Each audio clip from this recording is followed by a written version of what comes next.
Hey everybody, welcome back to another Marvel Legendary gameplay video. Really excited for you guys to be here because we're going to be doing a overview of the new What If Marvel Legendary expansion video. You can probably see the new fancy playmat here. I am really excited about this playmat. It is so big. That's what I love about this playmat. Yeah, I'm just going to give you a quick little tour of this. So when you do purchase, oh here, actually, let me show you the box. Just got this in today. And I am really excited for this. So this is a Marvel Legendary expansion. It is based on the Marvel Studios What If TV series that's up on Disney Plus right now. Highly recommend to watch it if you guys haven't seen it. The animation is absolutely beautiful. Some of the stories are just absolutely incredible, really well thought out and just very enjoyable to watch. Some are a little kind of out there, a little wacky, kind of and fun, but there's some really serious ones in there that kind of, you know, they pull your heart out and give it a little squeeze, I would say, especially if you're invested in just Marvel in general. So, and honestly, just go see it because the people who animated this thing put a lot of work into this and it looks incredible. So anyways, enough gushing about that. Just real quick, so what's great about this isn't just an expansion, it's also a core box. So this includes all of your agents, your troopers, your officers, your bystanders, your wounds, master strike schemes, all that good stuff. So if you are looking to get into the game and you're interested and you loved What If, this would be a great item to pick up because you buy this and you're set to go. You don't need to buy anything else. There's plenty of content in here to keep you nice and busy and to keep you really entertained. So just real quick, let's just look at the back side of this real fast. So it does include 350 playable cards. There's eight total heroes. There's 4 masterminds. I believe there's 4 schemes as well. Yeah, 4 schemes. There's 5 villain groups. There are 3 different henchman groups, which is really great because especially, so it's great as a core box because you need multiple henchmen just to keep things nice and interesting. It's also great for people who have been playing Marvel Legendary for a long time because the one thing that a lot of Marvel Legendary players can agree with is we need more henchmen. We just need a lot of henchmen to keep things nice and fresh. There's also a rule book, and you do get this beautiful playmat here. So before we crack that open, just real quick, let me just give you a quick little tour of this. I'm just gonna have to scooch this around a little bit. So you got the city here, villain deck, hero deck, the HQ, beautiful. Space, nice and space background, purples and blues, absolutely beautiful. You got your wounded bystander stack above here off screen and your escape pile like always. Let's just scooch this over just a little bit. So this is kind of the other sections of the map that you get. So your escape piles up here, officers, mastermind scheme, your twists, your strikes, and your sidekicks. I love that they have a nice little section here for your twists and your strikes. That way you can kind of organize as you play. I do kind of wish the sidekick and officer stack was switched though, because I definitely recruit more sidekicks than officers, and I wish the officers were just a little bit farther away. And then you do have these nice little 3 sections here, and I think this is just great for this. This is basically probably going to be your KO pile, and that way you can at least semi-organize your cards kind of as you KO, so that way clean up at the end of the game is a lot easier.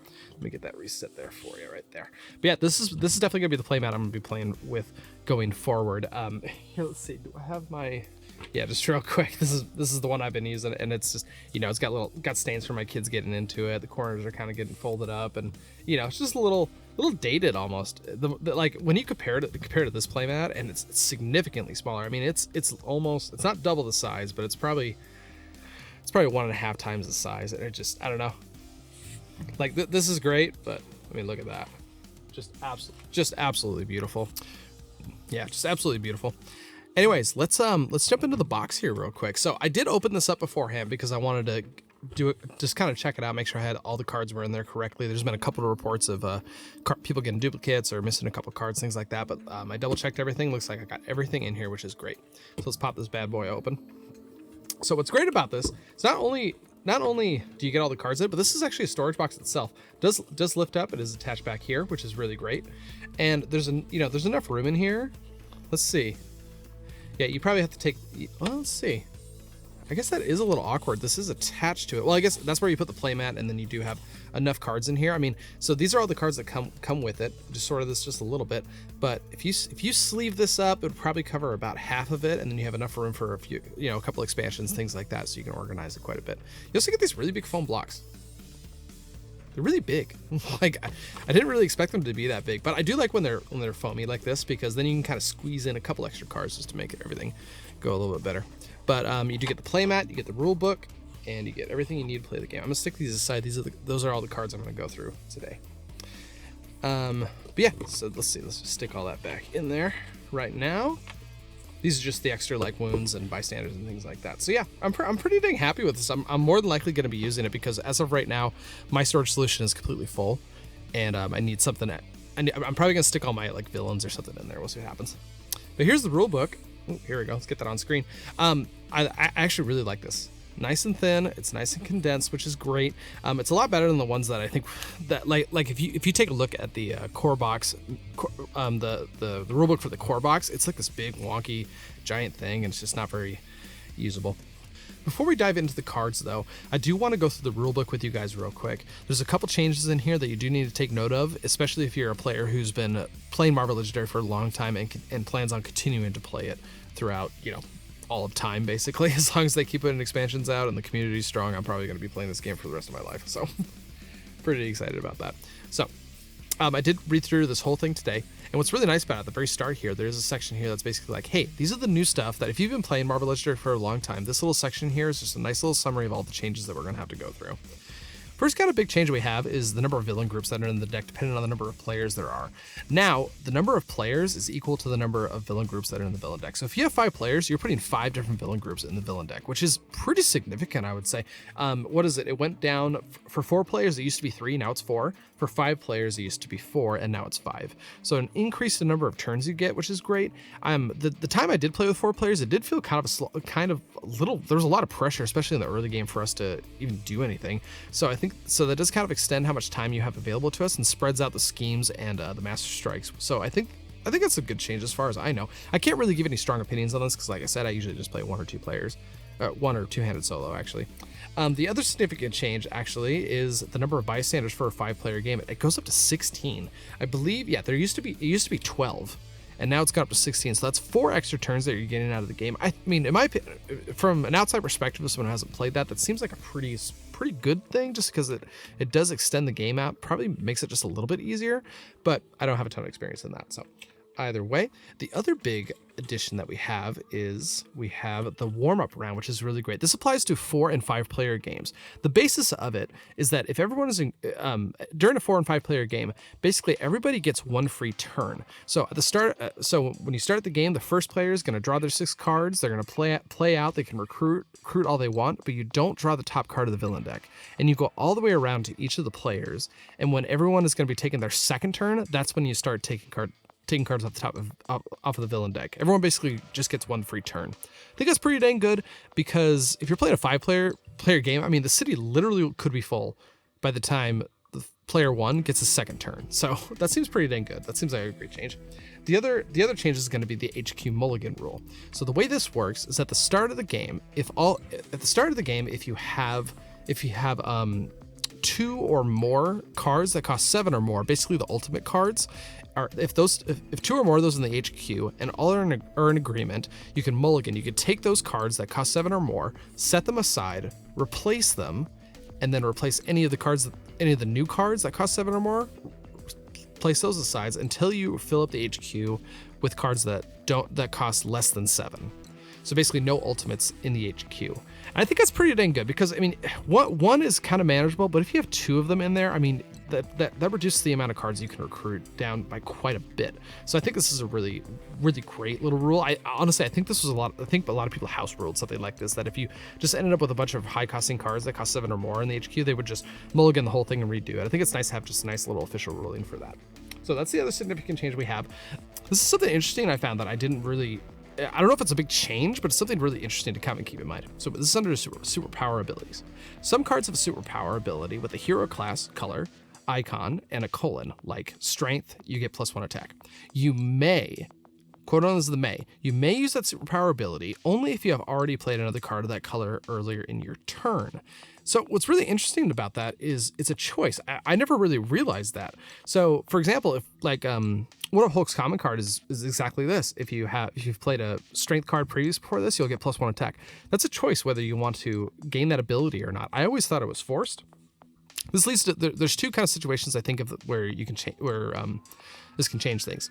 If you need to play a card, but it's going to draw a card from your deck, and then you have to reshuffle your discard pile into your deck. Sometimes you don't want to do that. Sometimes you want your discard pile to be nice and full, so you can use cards so you can KO things out of the discard pile, or for dark memories, things like that. So if you play a card that is going to force you to do that, you could actually deny it as long as it is a superpower ability. So interesting there. And I know there's a hero in this set, in the What If set, where it does do cross-dimensional party, I believe is what it is, because there's Party Thor in this. It was one of the heroes, which is really cool. And you might not want to activate that every single time. So if you play out in sequence and it's like, oh, I have to do cross-dimensional party, party rampage 4 times, everybody's going to gain a bunch of wounds. It's kind of rough, but yeah. So you can actually choose to activate those superpower abilities, even if you have you do fulfill all the requirements. So that's just kind of an interesting little tidbit I found in there. The other thing, let's see. This is another ruling that I read through it and I was like, wow, I'm glad I read this because apparently I don't know how to play this game. So under the section of end of the game for tied game and evil wins. So one thing of note, if you draw a card from the villain deck and it empties the villain deck, you don't lose automatically unless the scheme tells you you do. So if your scheme says evil will win when the villain deck runs out, then you will lose. But if it doesn't say that specifically in the scheme, when you draw that last card from the villain deck, you still have until the end of the turn to actually win the game. I'm sure there's actually a few videos on the channel where I completely didn't know that, where I drew the last card and it's like, all right, I'm dead. Like there's nothing I can do. I just have to move on. But you do have until the end of the turn to do that, which I thought was pretty interesting. Same with the hero deck. If you draw the last card of the hero deck and the scheme doesn't specifically say evil wins when the hero deck runs out, then you still have until the end of the turn in order to win the game. I'm sure everybody knew this, but I personally just kind of skimmed over that the first time I read the rules. So I just thought that was kind of an interesting little thing I noticed. So with that wrapped up, let's move into the solo setup. So this is for one. This is the true solo setup. This is where it's just you playing one player and playing through the game. There's some pretty significant changes in this. So in terms of the setup, it's pretty similar. You have a Mastermind, the scheme. You have, for the villain deck, you have one villain group, all 8 cards, and then you have to choose a henchman group. So here, just for a quick example. So let's say, so I have a henchman. Oops, that's the wrong stuff. So I have Mr. Sinister clones as my henchman group. It used to be that you would get 3 copies of those henchmen and shuffle them into the villain deck. The change that's happening right now is you're actually gonna have 4. 2 of them are going to be placed inside of the villain deck, and the other 2 are actually going to get played at the start of the game before you start your first turn. So at the start of the game, let's say that let's just grab my stack of cards here. Actually, there's your villain deck. You start the game, and you're going to be placing these henchmen into the city. So you're already going to start with a couple villains in the beginning. Puts a little bit of pressure on you in a solo game, because lots of times you actually don't end up with a really full city because there's just not a lot of villains and henchmen to fill into the city. But this gives you a little pressure early, and it lets you have something actually to attack with your early attack points, which is pretty dang good. Of note, you do activate any ambush abilities that the henchmen do have. So you would play it, do the ambush ability, play the next one, do the ambush ability. Now this is a little interesting with cloning, because you still do the clone ability. So you'd play the Mr. Sinister clones, you would go through, find the next one, put that into play. Then you would play your second henchman, put that into play, and then you would do the clone ability. For example, grab the other one, and there you go. So actually for clones it's a lot more pressure because you start up with 4 at the beginning, so it's pretty intense. But anyways, that's definitely that's the most one of the more significant changes that is now occurring in the true solo mode.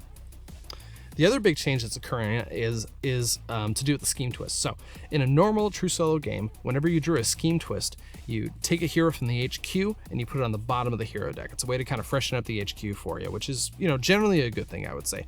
The one thing that happened pretty often was there's quite a few schemes that when you play a scheme, you draw 2 cards off the villain deck and keep going. Lots of times that ends up with chains. You would draw into more scheme twists and more scheme twists, and it was a little bit of paperwork to kind of keep track of. Okay, I needed bottom 1. I need a bottom 1. Draw a new one. Okay, bottom another one. Okay, now I need to draw another one. So on and so forth. So the new rule is that if you draw multiple scheme twists in a turn, so say I drew all 3 of these, you would actually only bottom 1 hero from the HQ and not 3, as long as they're in the chain. So that's just kind of a nice, just kind of a little less paperwork that we have to stress about. The other big significant change, which everyone is pretty dang happy with, whenever you draw a Master Strike, you do not draw an extra card from the villain deck. That was in the previous Advanced Solo rules. Whenever you drew a Master Strike, you drew another card from the villain deck. Now that rule is completely gone. You draw a Master Strike, do the effect, and that's it. It's a great addition, I would say. It just takes a little bit of pressure off of it, especially in schemes where, especially the schemes where, you know, you draw a scheme twist, oh, you have to draw another card from the villain deck, and then you hit a master strike, you play that, you draw into another scheme, things like that. So yeah, pretty significant change. Very happy to see that one. Other than that, the setup and gameplay is all the same. Those are all the changes for the true solo setup, and I'm very happy to have those. I've actually played a couple games with it already. I'm currently doing a one of the arcade featured formats over on the Big Old Top Discord channel. I'm playing through that as a solo game with the new What If true solo gameplay. And really excited. It's a ton of fun. It feels a little bit more fair, a little bit of pressure in the beginning, a little less stress, a little less paperwork you have to go through.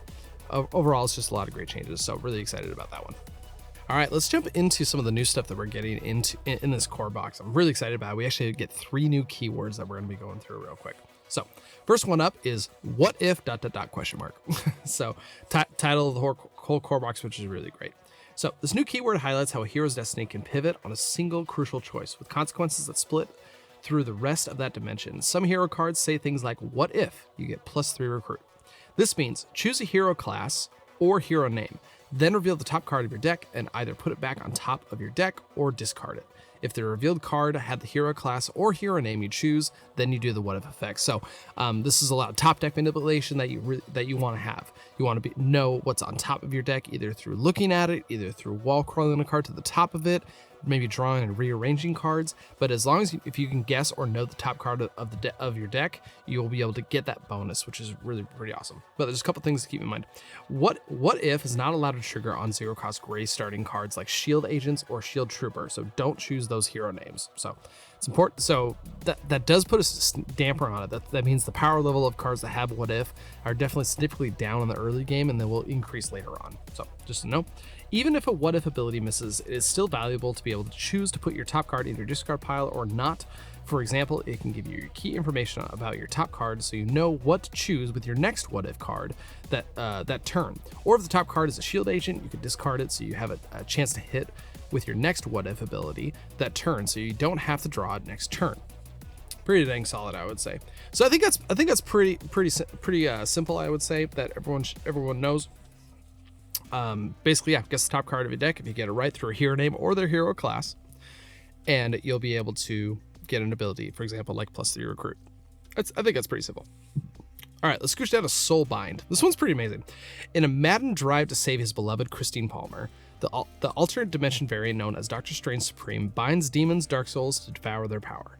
Watu the Watcher and Gamora also make crucial moves to bind certain souls and infinity stones. This is represented with the new Soulbind keyword. Some cards say things like Recruit, Soulbind. You get plus attack equal to the villain's printed victory points. This means if you have played a recruit hero earlier this turn, you may choose a face-up villain card from your victory pile, turn it face down, and put it on the bottom of your victory pile. If you do, then do the listed Soulbind effect. This is really interesting and really dang cool. It's kind of, if you know the Ghost Rider hero deck, one of his common cards lets you KO a card from your victory pile in order to get +3 attack. This is a great way of doing it. This is a really interesting way of doing it. Now, there's a couple things to keep note.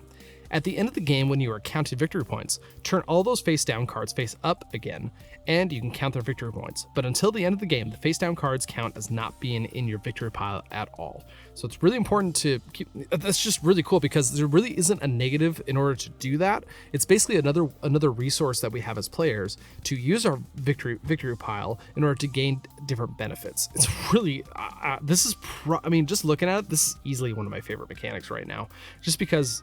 Honestly, for a long time, I would just throw my cards. If I was playing two-handed solo, I would just throw it all in one pile. Lots of times I just didn't have cards that affected it. This is one where it's like, okay, no. I really want cards in my victory pile so I can get these benefits.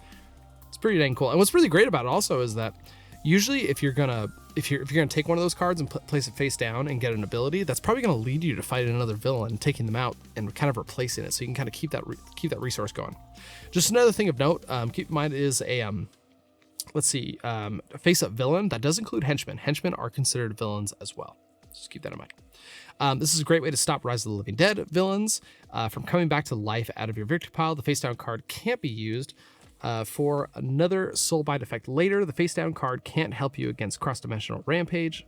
It doesn't count for effects that count the number of cards or villains in your victory pile. Act as if the face down card is no longer in your victory pile at all until you are counting victory points at the end of the game. Pretty dang awesome. Some cards ask you to soulbind more specific things like soulbind a henchman or soulbind 6 villains. Using soulbind is optional. You generally don't have to use soulbind if you don't want to, whether on a hero card you played or a villain you just fought. However, some cards explicitly say that you must soulbind, which means you have to do it. So I think that's pretty concise. As long as you have cards and villains in your victory pile, you can be able to get those abilities, which is pretty dang sweet. Okay, let's scooch on over to the next one. This is called Liberate. Apocalyptic Black Widow hails from the reality where Ultron won, destroyed the other Avengers, and annihilated most of humanity. She realizes that destroying replaceable robot sentries will never win the war. Instead, she devotes herself to a specific strike on 2 targets, saving humanity hostages and destroying the Mastermind once and for all. Killmonger Spec Ops likewise devotes himself to targeted rescue missions and taking out the top of the opposing command structure. This is represented by the new Liberate keyword. Some hero cards say things like Liberate 3. This means you get +3 attack, usable only against villains holding Bystanders or the Mastermind. So it gives you that strong extra boost, but it just has a really specific way you can use it. Using it against Mastermind is always great because the Mastermind is always there. That's the main thing that we're trying to be hitting. And being able to fight villains that have Bystanders, I mean, just kind of depends on the game setup and if there's a way for us to hand out Bystanders, which would be really interesting because I know like Deadpool's common card does that. He just hands out a Bystander to somebody. So this new Liberate mechanic would work really well with him. You can use bonus attack against the Mastermind whether it's holding Bystanders or not. You can use attack that's only usable against Masterminds, like Liberate, on additional attack that Mastermind abilities ask you to spend, like when Hank Pym Yellowjacket, which is one of the new Masterminds, requires extra attack to track him down. So that's pretty dang cool. It gives you resources against Masterminds that require you to do more with that attack. It gives you a really strong boost in order to attack them early. I really like this. It's really nice and simple. You might, what was it? I think I might have to print out a second one of these. This is my recruit, this is my attack. I might need to print a third one that's a different color, maybe like orange, so it works with piercing energy as well. That way I can keep track of the more specific attack that I have and not put it in like the general pool. So that's gonna be interesting. Yeah, I think I'm probably gonna have to get another one of those. So anyways, those are the 3 main mechanics that we have. New keywords that are coming in this. We have just a quick review. What if is the one where we look at the top card of our deck. If we can guess the hero class or the hero name, we get some sort of bonus. Soulbind, we choose a villain in our victory pile, place it face down, and we get a bonus. Liberate, we get extra attack versus the Mastermind or a villain holding a Bystander. There's a couple other mechanics that are in the set that we're pretty familiar with. We have Empowered is coming back, Cross-Dimensional Rampage is coming back, and Rise of the Living Dead is coming back. Now, there is a change with Rise of the Living Dead. So let me just go over this really quick. Rise of the Living Dead means each player checks the top card of the victory pile. If that card is a villain with a Rise of the Living Dead ability, that villain re-enters the city. So if you fight Undead Loki, and he's at the top card of your victory pile, and you do an ambush effect that says Rise of the Living Dead, you take Undead Loki, put him back in the city. Now, let's see.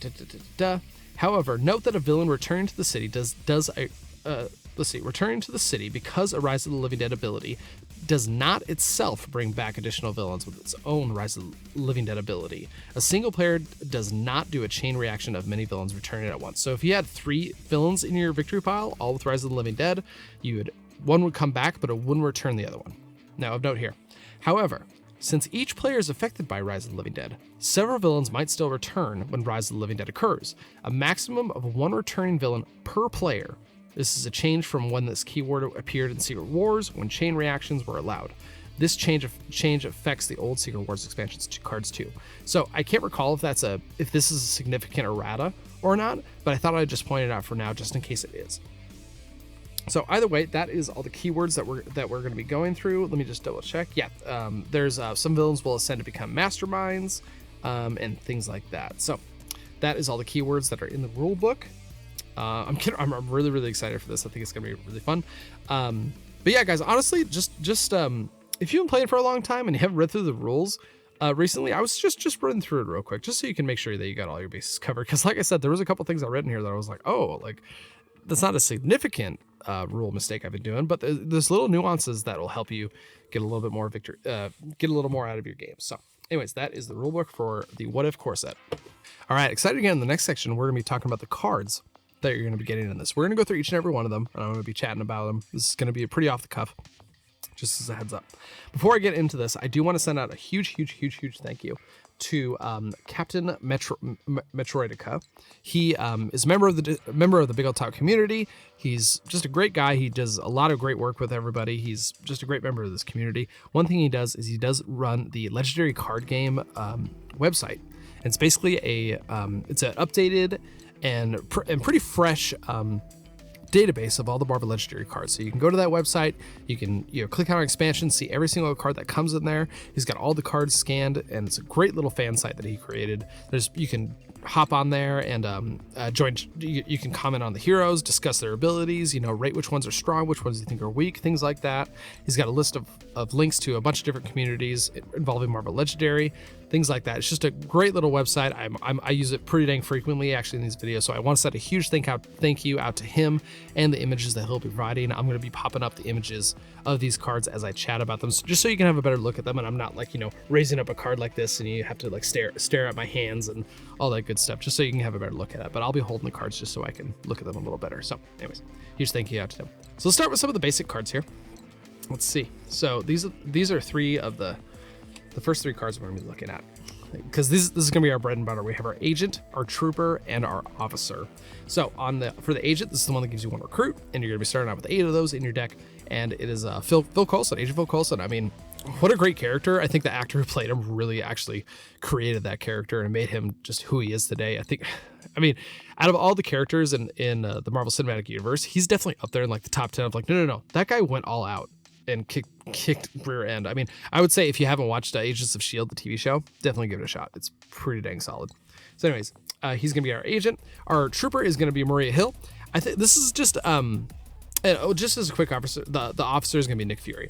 Love the artwork. I actually kind of wish that this Maria Hill was the officer, because we already have Maria Hill as the officer in the standard core set, and that would just kind of keep it a little consistent, and I could see Nick Fury giving us the attack bonus, which the trooper does. So anyways, that's just a little thing by me, but it's not a big deal in all honesty. But yeah, great starter cards. I'm probably going to be using the core box starter cards and the What If starter cards for my two-handed solo games from here on out. I like the villain. Maybe the villain. I'll use the villains at some point, but I really like these. That'll just be a little way to keep things shake things up a little bit. So anyways, those are our starter cards. Next up, we do have our Scheme Twist and our Master Strike. I absolutely love the Scheme Twist. I think that artwork is just absolutely beautiful. It's basically a full art card, which is really awesome. That's why I love cards that don't have a ton of junk around them, so you can focus on the artwork. I'll probably be using these guys for my kind of standard Scheme Twist. I mean, it's just so freaking beautiful. Master Strike here, pretty solid, I would say. I mean, it definitely does look like the Mastermind is coming to kick our butts. Yeah, really happy with those ones. Last two sort of standard cards are going to be the Wound and the Bystander. Really like the artwork for the Bystander. I think that's pretty dang solid. I believe this is on Asgard, if I'm remembering correctly. Let me just pick that up and take a look at it real quick. Yeah, I believe that's on Asgard. I'm going to have to rewatch What If pretty soon, because I mean, it's definitely worth it. I remember watching through all of them and I wanted to rewatch it right away. But yeah, I could definitely use a rewatch. And then we have the Wound. This one's fine. I actually prefer the core box wounds. I feel like they're just a little more distinct. I feel like when you look at it, you know what's going on. This one, when I looked at the artwork for a second, it just took me a moment to be like, and I get it. Okay, I know what's going on right now. Like I said, the one from the core box is just a little bit more noticeable, but I'm still pretty dang happy with these. I'll be mixing these into my Bystanders and my Wounds. I do have a nice little, I believe it's 30. There's gonna be 30 standard Bystanders and then all the special Bystanders that I have available to me. And I'm gonna be doing a mixture of the core box Bystanders, the What If Bystanders, and the villains Bystanders, just to kind of keep it nice and fresh. Keeps it exciting. Same with the Wounds. I'm gonna split those up with these, just so I can look at those a little more often. So excited to have those. Okay, next we're gonna move into the special Bystanders. Let's see, it comes with five of them. It's just always good to get special Bystanders. They're just way more fun than the boring old ones. So let's just go through these real quick. So first up, we do have Happy Hogan. When you rescue this Bystander, reveal the top card of the villain deck. If it's a Master Strike or Scheme Twist, you may shuffle that deck.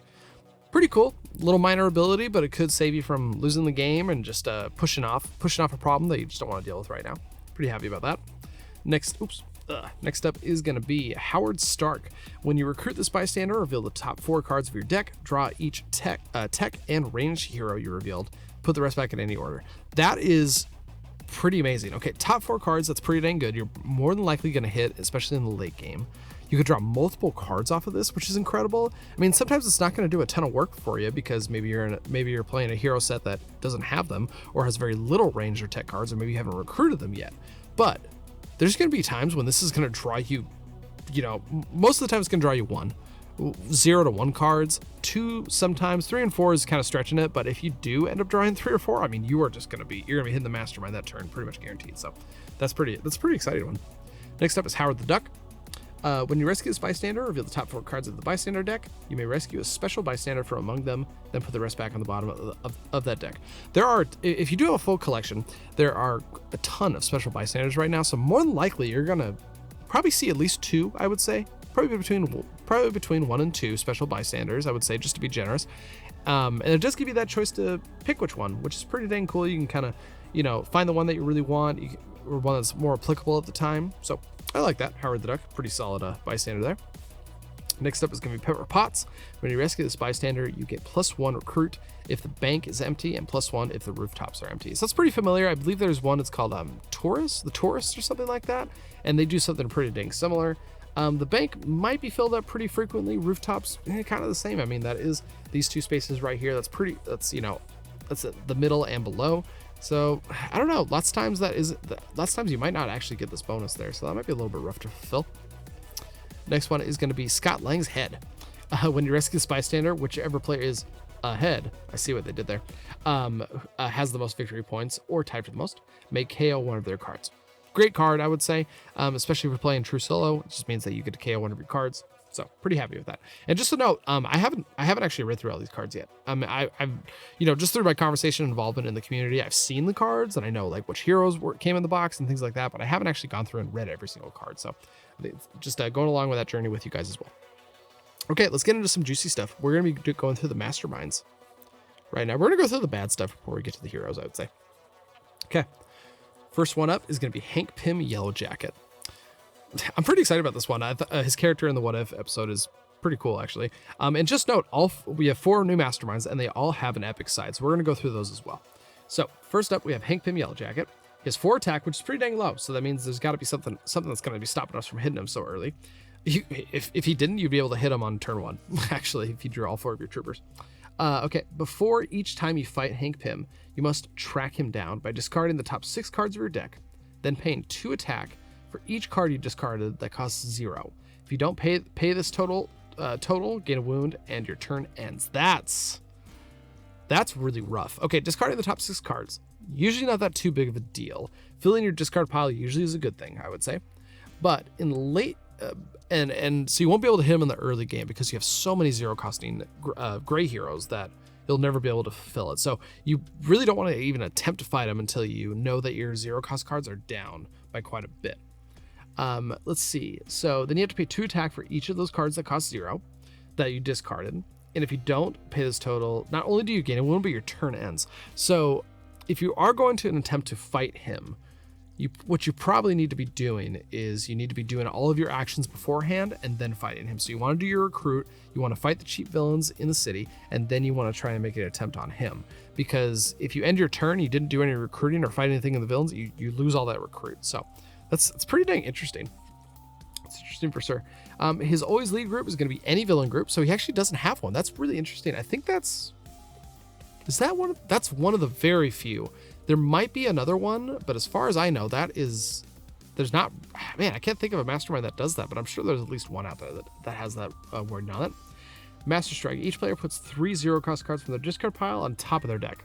Yeah, it's pretty rough. At some point, that Master Strike is going to do a lot of work because you're going to be able to discard, you're going to be able to want to KO those cards pretty quickly. So, but that's definitely going to be pretty brutal. It's going to make your next turn pretty sad. Actually, no, I guess, let's see. Each player, so actually it would affect the player who drew the Master Strike, but not the other players because they've already drawn a fresh hand. So, okay, I see. Let's look over at the epic side real quick. So, his attack is boosted up to 6, And let's see, before each time you fight Hank Pym, you must track him down by discarding the top 6 cards of your deck, then paying 3 attack for each card you discarded this way. If you don't pay this total, gain a wound and your turn ends. So increases his HP up to 6, and you have to do 3 attack for each of the 0-cost cards instead of 2. Let's see, Master Strike. Each player puts the top 6 0-cost cards from their discard pile on top of their deck. That's pretty dang brutal. I mean, the thing is this, lots of times you're not going to even have 6 0-costing hero cards in your discard pile late in the game. There's chances that you'll just lucky be able to be like, oh, I actually don't have a discard pile because I just reshuffled and drew a new hand. So that Master Strike can, it's definitely a little iffy, I would say, a little whiffy. It's not always going to hit. Okay, let's take a look at his Mastermind tactics. I honestly, lots of times I don't even read these because I kind of like just pulling it and seeing what's going to happen. But for the purpose of the overview, let's go through it. Let's see. So this is microscopic research. Fight, you may gain a hero from the HQ that costs 2 or less. Okay, not too bad. Lots of times that's going to miss. I would say there's not a ton of heroes that have 2 cost. Inside of a randomizer, there's not a ton of heroes that have 2 costing cards. But if it happens to be there, sweet, you get a free one. Next up, we have Revenge for Ancient Grievance. This is fight the player with the most villains in their victory pile and or tied for the most gains a wound. Okay, pretty standard. Just gonna hand out 1 wound. Wounds are a little more. I would say I don't know. I kind of brush off wounds like they're not big of a deal, but I probably need to take them just a little bit more seriously. So that's gonna hand out a wound. So far we have a positive and a negative. Next one up is Save from Assassination. Choose a card from your discard pile that was discarded from your deck this turn. You may put that card into your hand. So another positive. Let's see. I don't know. You're not often discarding cards naturally. You usually have to have a specific hero in order to do that. So I think that's most of the time. I think this is just going to be another whiff. I mean, well, no. Oh, no. Hold on. No. Because when you fight him, you're going to be discarding the top 6 cards. So never mind. No. So you're going to fight him, discard the top 6 cards, do the thing. And if you make contact and draw this, you get to pick one of those 6 cards and put it into your hand. The only thing that's kind of rough about that, I don't know. That is kind of a whiff because the thing is this. So because you're worried about the turn ending when you fight him, you're going to do all the stuff beforehand and then fight him as your last action. So even if you choose one of those 6 cards, lots of times you're going to choose it and it's like, okay, well, I have 3 extra attack and I can't really do anything. So you're going to need a really powerful card like an ultimate or maybe an uncommon in those top 6 cards so you can actually get a nice benefit out of it. So kind of another whiff, but it is a positive. Nothing's going to slow us down. Last one is Vengeful Sting. Fight when each other player reveals the top 3 cards of their deck, discard all those cards that cost 1 or more and put the rest back in any order. So it's just going to fill the top card of your deck with 0 costing cards. It's going to make their turn hitting the Mastermind a lot harder because there's going to be more of those 0 cost cards on top of their deck, meaning they have to spend more attack in order to fight him. So that's definitely negative. That's probably one of the worst ones out of that. Overall, I really like the design of it. I think it's really interesting. I like the track down mechanic. Yeah, pretty solid Mastermind. I'm excited to play him when I get there. Okay, next Mastermind is coming up is going to be Killmonger the Betrayer. Really excited. He's a great character in the Black Panther movies, and he's awesome in the What If series. So 9 attack. That's lower. I mean, kind of 10 is kind of my cutoff line. Once you hit 10, that's kind of like okay, that's going to be a little difficult. Really, it's more like 11 and 12. Those are kind of when it gets a little more difficult. Anything above that is just like, ooh. So that's kind of on the low end. So always include Killmonger as one of the heroes. Interesting. Okay, so you have to use Killmonger as one of the heroes. That's interesting. Yeah, I'm sure there's going to be a mechanic for that. He's always going to lead the Vibranium Liberator drones. We'll get to that when we get there. Master Strike. If there are any Killmonger cards in the city or HQ, each player gains a wound. Choose a Killmonger hero from your hand, any player's discard pile, or the HQ to enter the city as a villain with attack equal to its cost +3 and fight, KO this, or choose a player to gain it. Interesting. So it's kind of a betrayer mechanic.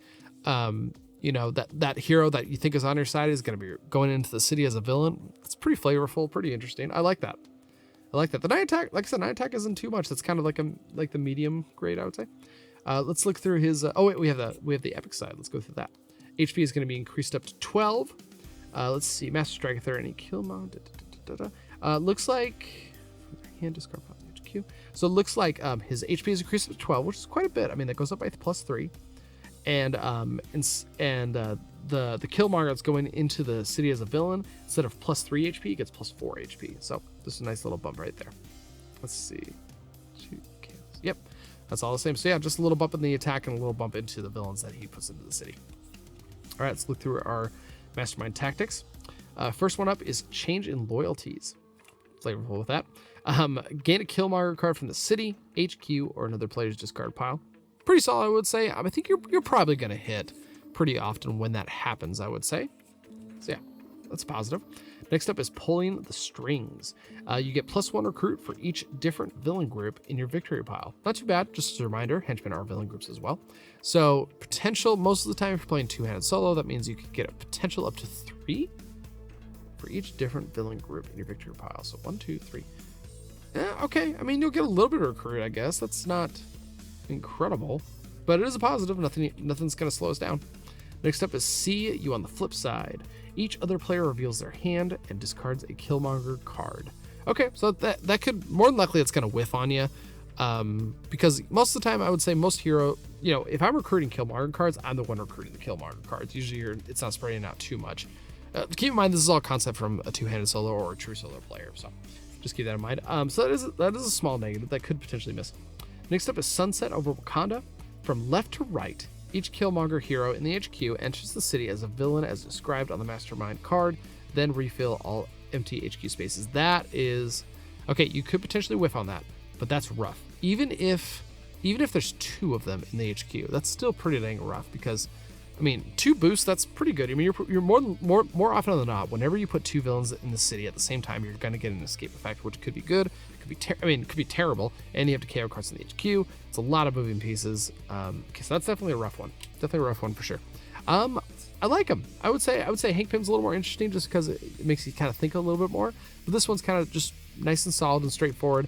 I would say I don't really like that it forces you to play with a specific hero. I get that it's flavorful and everything, but that's interesting. I'm not a giant fan of it forcing you to have a specific hero on that. I mean, you could potentially ignore that and maybe just choose, just be like, hey, I'm not going to include Killmonger, but I'm going to assign a hero to replace it as that. So I think that's interesting.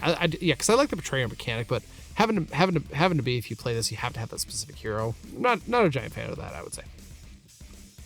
All right, let's go to our next one here. This one's the big baddie from what everybody's been telling me. We got Ultron Infinity. Okay, we have a lot of tiny little words on this one. So 8 attack, that's pretty low, I would say. So Ultron Infinity has all empowered abilities of all Ultron sentries in the city of the escape pilot, and stacked next to him. So the Ultron sentries, they're henchmen groups, and they have empowered by a specific hero class. So if those are in the city, he also has that ability as well, increasing his attack points. He always leads the Ultron sentries, even in solo mode, so just keep that in mind. Master Strike, cross-dimensional Ultron Rampage. So if you don't have an Ultron card in your victory pile or in your hand to reveal, you are going to be gaining a wound. So more than likely, most of the time, you need one of these scheme twists in order to prevent this from occurring, or you're going to gain a wound. So you do the cross-dimensional, then each player stacks an Ultron sentry from their victory pile next to Ultron. Put the strike next to Ultron as an Infinity Stone. When Ultron has gained 5 Infinity Stones, plus this card as the Mind Stone, he gets plus infinity attack. That's literally an infinity symbol. That's crazy. Okay, hold on. Put the strike next to Ultron as an Infinity Stone. When Ultron has gained 5 Infinity Stones, plus this card as the Mind Stone, he gets plus infinity attack. That's great. So basically you can't win. Yeah, so you just can't win. You don't lose, but you can't win. Interesting. So it's going to lead to a tie most often. Solo mode, also stack a random unused Ultron sentry next to Ultron as well. Okay, interesting. Okay, well, yeah, that's kind of crazy. So yeah, if you get all 5 Master Strikes, you just can't win. Okay, let's take a look at his epic side real quick. So his HP is going up to 12. Let's see. Ultron Infinity is all the empowered abilities of all Ultron sentries in the city. The escape pilot and stack next to him is the same. He leads the same one. Master Strike, same. Then each player stacks 2. Oh, okay. So for each Master Strike, then each player stacks 2 Ultron sentries from their victory pile next to Ultron. Put this strike next to Ultron as an Infinity Stone. Solo mode. Oh, okay, gotcha. So Infinity Stone, solo mode, also stack a random unused Ultron sentry next to Ultron. Ultron wins when he gains 5 Infinity Stones. So instead of so this is kind of a draw condition on this side, and this is a lose condition on this side. That's pretty interesting. I never thought I'd seen an infinity symbol on a card. That's interesting. Okay, let's go through his master tactics. Infinity of minions. Stack an Ultron sentry from the city next to Ultron. Then each player chooses an Ultron sentry from the victory pile to enter the city. Okay, let me just double check. So, abilities of all Ultron sentries in the city to escape on stack next to him. Okay, so basically, when you stack those henchmen next to him, it becomes a permanent bonus because you can't fight those henchmen and get rid of them. Okay, sounds good. And this just takes one of those and puts it next to him, and then you have to play another one. Okay, so that's a pretty big negative. Next up is struggle for the Infinity Stones. Gain a hero from the HQ that has one of the hero classes that is empowering Ultron. Okay, nice little positive there. Just gain a card from a card that's empowering him. Next up is Transcend Mortality. Search the villain deck and stack the first Ultron sentry you find next to Ultron. Shuffle the villain deck. Interesting. So search. Man, you think it would be? You think it would just be reveal top cards from the top of the deck, play the first sentry you see, and then shuffle? That seems a little more cleaner than that. I guess probably what that means to me is you pick up the deck and then you look through it from the bottom down until you find one. That's probably my method that I would go with. But yeah, I think that could have been worded just a little bit better. Next up is Unfettered Annihilation. For each Ultron sentry in your victory pile, you may KO a hero from your hand or discard pile. Solid card, really good positive, I would say, right there. He seems, the Master Strike thing is really rough. It's just another lose condition, basically, which makes things pretty dang difficult. Let's see. So let's say he gets empowered by every single hero class. That means at a maximum, he'll have +5 attack. So 8, 9, 10, 11, 12, 13. 13's pretty high up there. Plus, if you go up to 12, that's 17? 17's pretty high up there, especially with no way to reduce his attack or anything like that. So yeah, that's pretty dang rough, I would say. He's probably a little more difficult than I think. Okay. All right, let's take a look at our last one is Zombie Scarlet Witch. If you've seen the zombie What If episode, you know how freaking terrifying she is. So let's see how they designed her. So 9 attack, just a little bit below the high end for me. Zombie Scarlet Witch gets +1 attack for each hero with an odd number cost you play this turn. Ooh, okay. That could be really rough. Because you could easily, a bunch of 3-costers and 5-costers. Oh man, that's really rough. Yeah, that can make things really difficult. You might have to specifically recruit even costing cards over odd ones just so you can make sure you can actually hit her without increasing your attack so high up that you can't actually, because it basically puts -1 attack on all of them. Man, that's really tough. Okay, always leads Zombie Avengers. Okay, in solo mode, if using another villain group, add zombie to their card name, and they all gain Ambush, Rise of the Living Dead. I love this. Okay, I really like that they're adding specific things for solo mode because that's what I like to play. So it's just a kind of a cool way to it's like, hey, we need to keep the solo players in mind, and they probably know that a lot of us play solo by themselves. I would say that Marvel Legendary is most like the best player count is 1 to 2. I'd say those are the main numbers. Once you get up to 3, 4, and 5, it's just like it's almost like a whole different game, honestly. Anyways. And I like that it just has that clause in there. See, I kind of wish the Killmonger card had something like that. At the start of, at the beginning of the turn, assign one of, at the beginning of your game, assign one of the heroes to be the betrayer or something like that. That would have been interesting. Master Strike cross-dimensional zombie rampage. So if you have any card in your hand or discard pile that you can reveal that has the word zombie on it, you should be set to prevent the wound, and then Rise of the Living Dead. So the top card of your victory pile, if it has a Rise of the Living Dead card, it's going to enter the city. So that's pretty difficult, actually. I would say there's a lot of things going on. The HP is increasing by cards you're just playing, which is a little rough. You got Rise of the Living Dead going on, handing out wounds. I think she's going to definitely be one of the more difficult ones. Let's take a look at the epic side real quick. So let's see. For each hero with a bird, costume place. Okay, that's the same. Always lead looks the same. Master Strike, cross-dimensional zombie rampage. Then each player must soulbind the topmost card of their victory pile that isn't a villain with Rise of the Living Dead, then Rise of the Living Dead. Interesting. So if you cover up those Rise of the Living Deads with with other villains, it's going to go through and get rid of those so that the Rise of the Living Dead more than likely gets to the top. I think if you just put a Bystander on top of that though, then you should be fine because this doesn't get rid of that. So I think that's kind of an easy way to get past that, I would say. Interesting. Okay, let's look at the Man, the artwork on this is kind of terrifying. My goodness. Let's look at the Mastermind tactics. Next up, we have Chaos Hex. Before putting this tactic in your victory pile, Rise of the Living Dead. This ability never makes Mastermind tactics return. Interesting. Okay. Each other player discards a card with an odd numbered cost or gains a wound. Okay, so that kind of, you don't want to be playing the odd number cost, but this is going to give you a wound if you don't have them. So that's an interesting way to put it. So yeah, that's kind of a terrifying artwork and terrifying Mastermind. Master Strike. Even the odds. Fight before putting this tactic in your victory pile. Rise of the Living Dead. Okay, so I have a feeling that's a theme that's going to be happening. Each other player reveals the top 6 cards of their deck. Discard all those cards that cost 2, 4, 6, or 8 and puts the rest back in any order. Basically, it's going to prevent you from hitting her next turn, pretty much guaranteed. 2 and 4 are pretty dang popular recruitment costs for our heroes. So yeah, this is good. This is a pretty bad negative. Once again, beautiful artwork. Kind of terrifying artwork. Next up is Refuse to Accept Death. Before putting this tactic in your victory pile, Rise of the Living Dead, you may gain a hero from the HQ or a hero from the KO pile. Okay, that does limit your options for sure. Lots of times, like ultimates don't end up in your KO pile very often. It have to be very specific circumstances. But just get one from the KO pile for free. It's a good positive, or it just doesn't affect you at all, and you move on with your life. Let's see. Next one is Wistful Illusion. Let's see. Rise of the Living Dead again. Reveal the top card of the hero deck, then put it on the bottom of the hero deck. You may play a copy of the card this turn. That's great. It's called back to one of Scarlet Witch's. I believe it's her uncommon card that does that. You just reveal the top card, get a copy of it. I always like when they do things like that. Next one is Epic Zombie. Oh no, whoops. That's the last one because that's the Mastermind tactic. Man. All right, sounds good. Yeah, no, I think, man, Ultron is more than likely the toughest. I don't know. Zombie Scarlet Witch sounds really tough, I would say. I think she's my front runner, and I think Hank Pym's the most fun. I think a house rule on him and changing the hero that you have to choose. I think if you house rule that a little bit, I think he's pretty dang fun as well.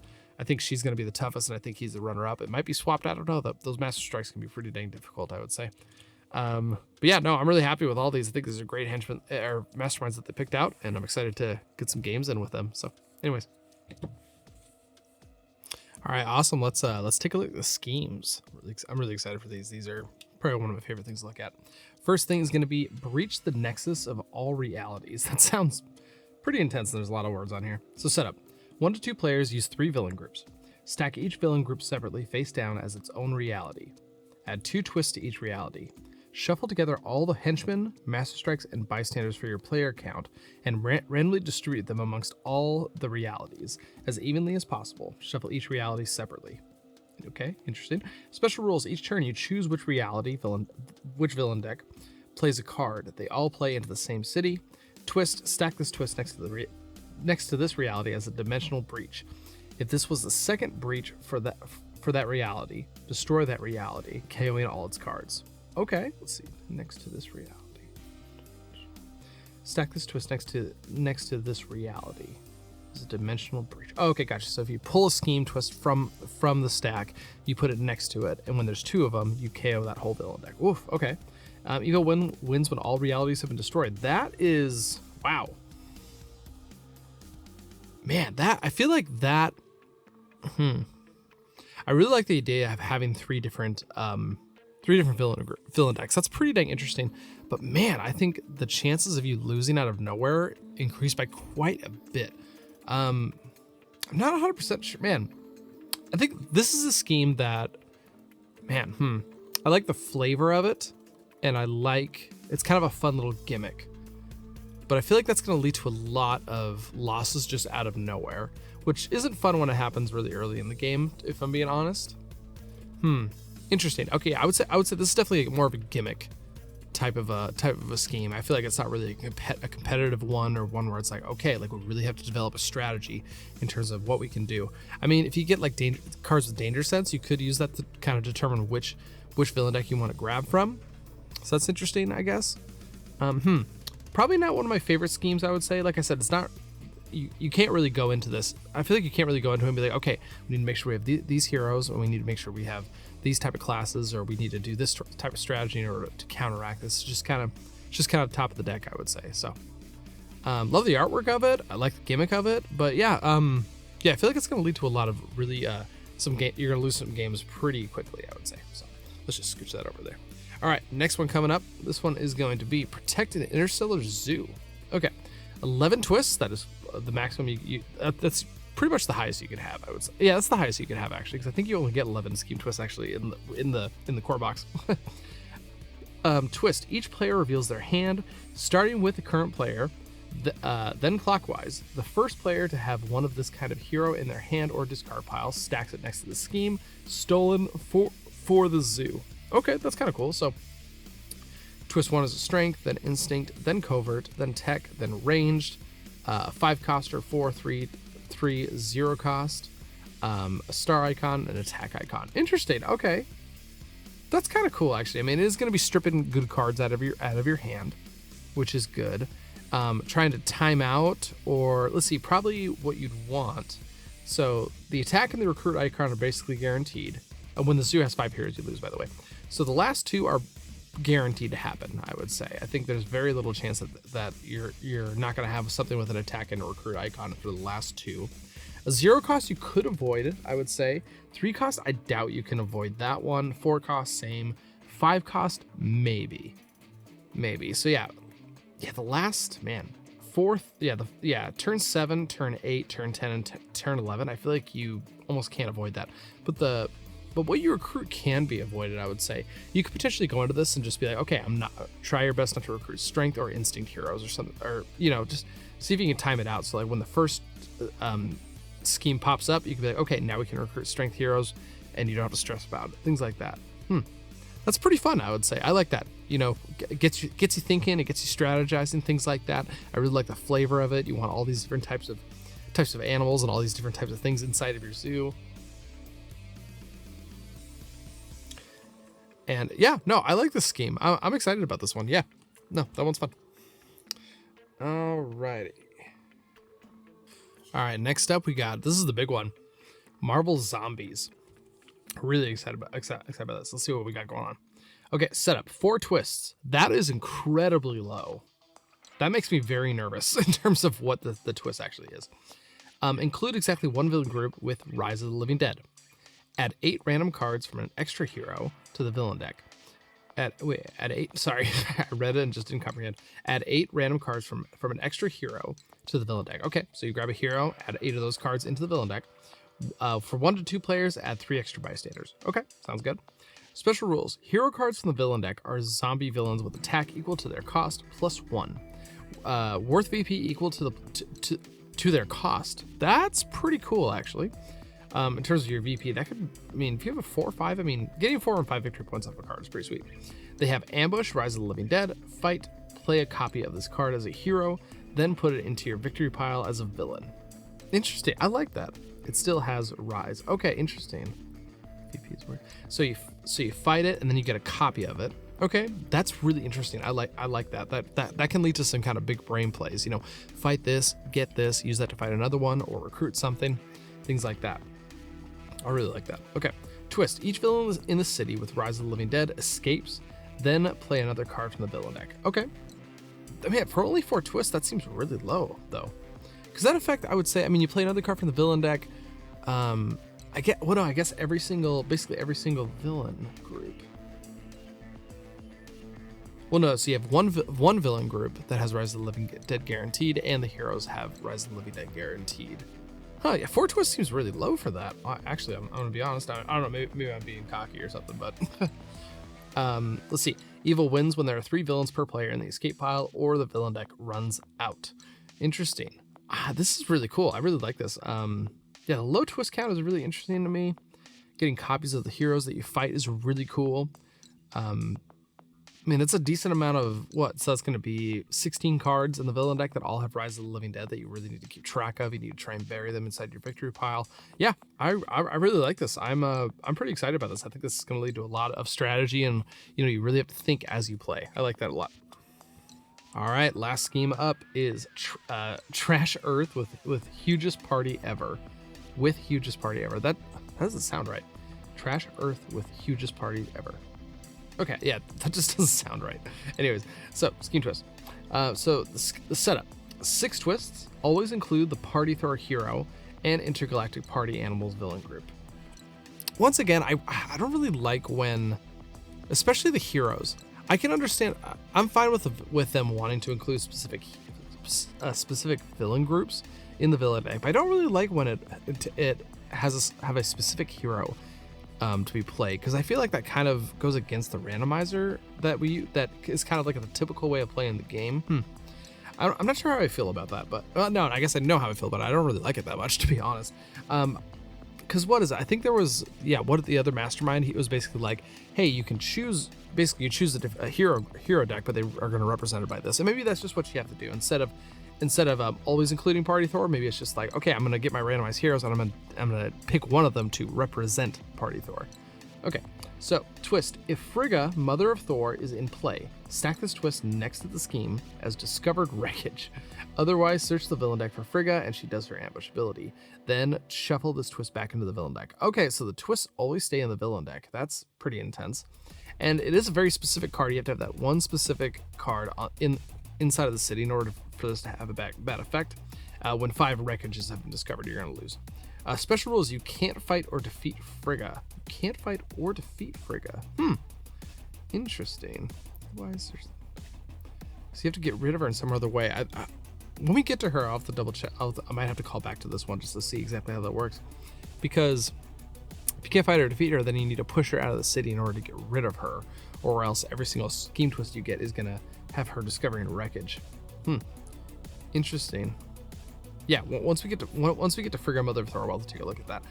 No, I think that's pretty dang solid. Honestly, I think all 4 of these schemes are pretty dang cool. Like I said, Breach the Nexus of All Realities is more of a gimmicky thing, which is pretty dang fun, I would say, but it isn't something you can really, you can't really strategize around. I think Marvel Zombies is gonna be really fun, and the Zoo one is gonna be pretty dang sweet too. So, yeah, no, I think those are all pretty solid hits, and we're gonna switch on over. We're gonna talk about the villains next.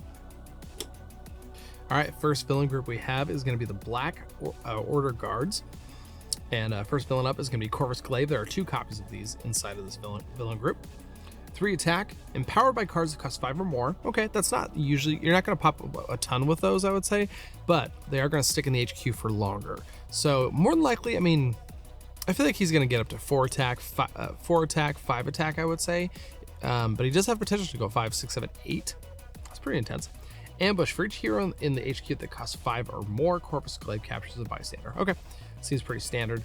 I'm not too stressed about this guy, I would say. But yeah, I mean, he could, like I said, he's more likely going to be 4 or 5 attack. I don't really see it getting above that. But I mean, it just depends on depends on a lot of things there, I would say. But you can weaken it by, it's like, okay, I have to recruit cards that cost 5 or more, and usually cards that cost 5 or more are very powerful. So. Not too shabby. Next up is going to be Cull Obsidian. There are 3 copies of this one. That's pretty interesting. I'm trying to remember if there's another villain group that has 3 copies of 1 card in it. It's pretty interesting. So 2 attack, empowered by cards that cost 5 or more. Okay, I think we found the gimmick that's going on here. Kind of the same thing. This will probably be 3 or 4 attack. When you fight him, for each hero on the HQ that costs 5 or more, you get +1 recruit. Pretty solid. Not too difficult of a villain group, of a villain, I would say. Let's see, the next one is going to be Ebony Maw. There's only 1 copy of this card in the deck. Once again, empowered by cards that cost 5 or more, so he could be 8 or 9, I would say, more often than not. Ambush: each player discards a card that costs 5 or more. That's a little rough. Anything that costs 5 or more is definitely going to be one of your top higher performing cards, I would say. If he escapes, Ebony Maw ascends to become a new Mastermind. He gains the ability Master Strike, repeat his ambush effect, which is each player discards a card that costs 5 or more. That's pretty dang difficult, I would say. I mean, like I said, man, yeah, that's definitely difficult because it not only does it discard a card, but also discards one of your best cards. So, yeah, that's pretty dang difficult. Not gonna be happy to see him escaping, I would say. Last one we have is gonna be Proxima Midnight. We'll see if she has any relation to her hero deck that we have access to. There are 2 copies of this in the villain deck. Powered by cards that cost 5 or more, 4 attack. Ambush: each player discards a card that costs 5 or more or gains a wound. Okay, that's a little step up from Ebony Maw, who, if you just happen not to have a card that costs 5 or more, then you just don't have to do anything. But this will hand out a wound in case you don't have that card that costs 5 or more, especially if this pops up nice and early. It could be handing out wounds turn 1, turn 3, so on and so forth. When you fight her, you do get to KO one of your heroes, though, which is pretty dang great. So for a 5 or 6 HP villain, yeah, she's pretty difficult, I would say. I think There's some pretty, yeah, that ambush effect handing out a wound can be pretty dang easy to achieve, I would say. Overall, really, just Ebony Maw and Proxima Midnight, the ones I'm worried about. But so over half of this villain group, I'm not too worried about. So, but I love the artwork, and yeah, no, that's a great little group, I would say. Okay, next up we have the Intergalactic Party Animals. Absolutely incredible villain group, I would say. I'm really excited to go through these ones. So first up we have Captain Marvel, End of the Party. Okay, so this is probably one of the bigger ones. 7 attack. Captain Marvel gets +1 attack for each other intergalactic party animal in the city or escape pile. Okay, there are only 8 cards inside of the villain deck that'll trigger on, but still, I would expect this to be 8 to 9 attack, I would say. Ambush. Each player reveals a strength hero or is going to get a wound. Escape. Captain Marvel ascends to become a new mastermind. She gains the ability Master Strike. Repeat her ambush effect. I kind of like this. I like this little trend of having villains ascend to become masterminds is pretty dang sweet.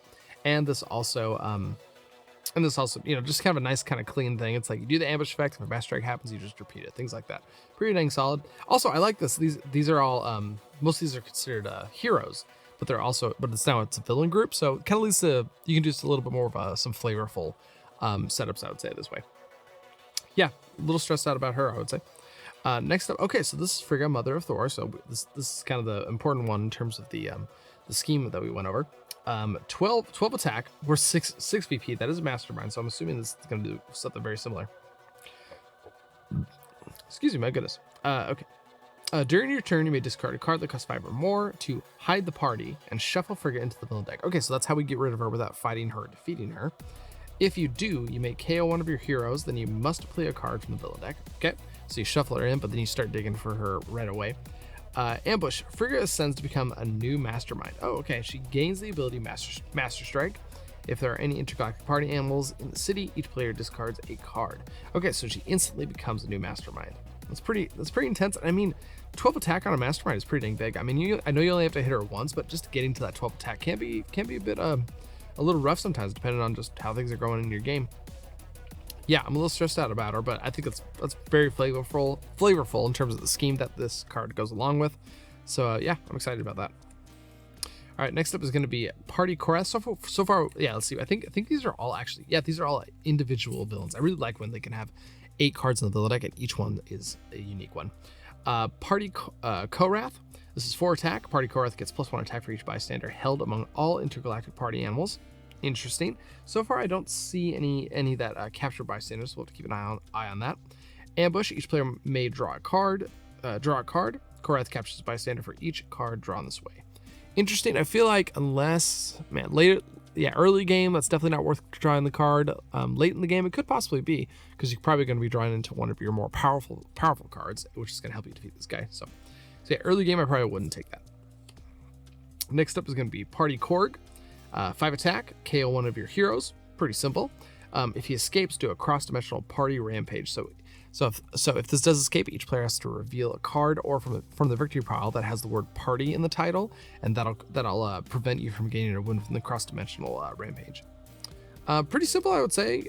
Yeah, just 5 KO a hero. If he escapes, you might get a wound. Okay, I'm picking that up. All right, let's see.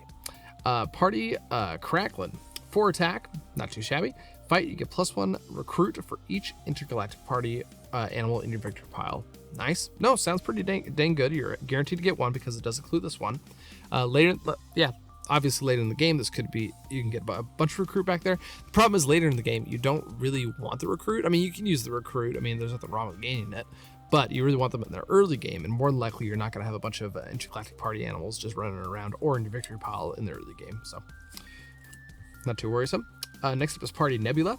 5 attack, ambush. If there are any other intergalactic party animals in the city, each player discards a card. Definitely can be rough. If she escapes, same effect. Okay, so we just need to keep the city free of intergalactic party animals. They do kind of work off each other, so yeah, not too worried there, I would say. Next up is Party Scroll. 2 attack, ambush. Party Scroll captures the highest cost hero from the HQ space under intergalactic. Let's see. From all the HQ spaces under intergalactic party animals, Party Scroll gets + attack equal to that hero's cost.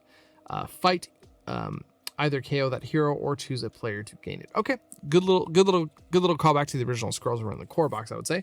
But I feel like that's pretty narrow. This could come into the field and not really do much at all. Well, I guess it would count itself. From all HQ spaces. So yeah, no matter what, it is going to capture a card. It more than likely will be just him, though. There's probably not going to be, you know, 4 other intergalactic party animals just roaming around the city, and you play this, and you know, it can be pretty big.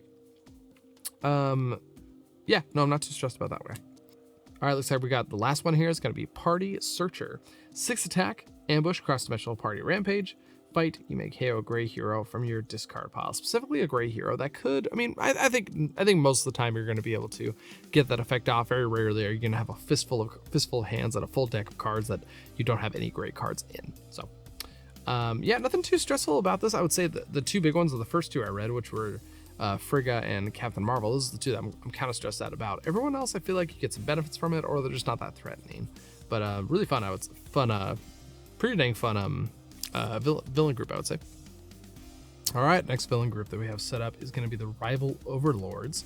Pretty excited about this. Another unique set of villain groups. All of them do have. Wait, hold on. 1, 2, 3. Oh no, I had it right. 1, 2, 3, 4. 1, 2, 3. Okay, I thought there was 9 for some reason. Anyways, a unique one for every single one. So first we have Arnim Zola, Hydra Scientist, 5 attack. Let's see. Arnim Zola gets -2 for each other rival overlord that's in the city or a mastermind. Okay, interesting. So he actually gets weaker with other ones around.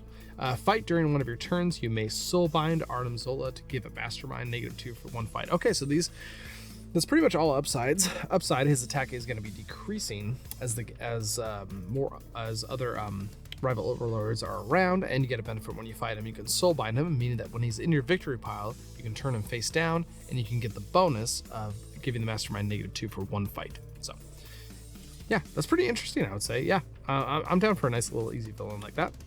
Next up is Dormammu. This one should be pretty bad. 11 attack.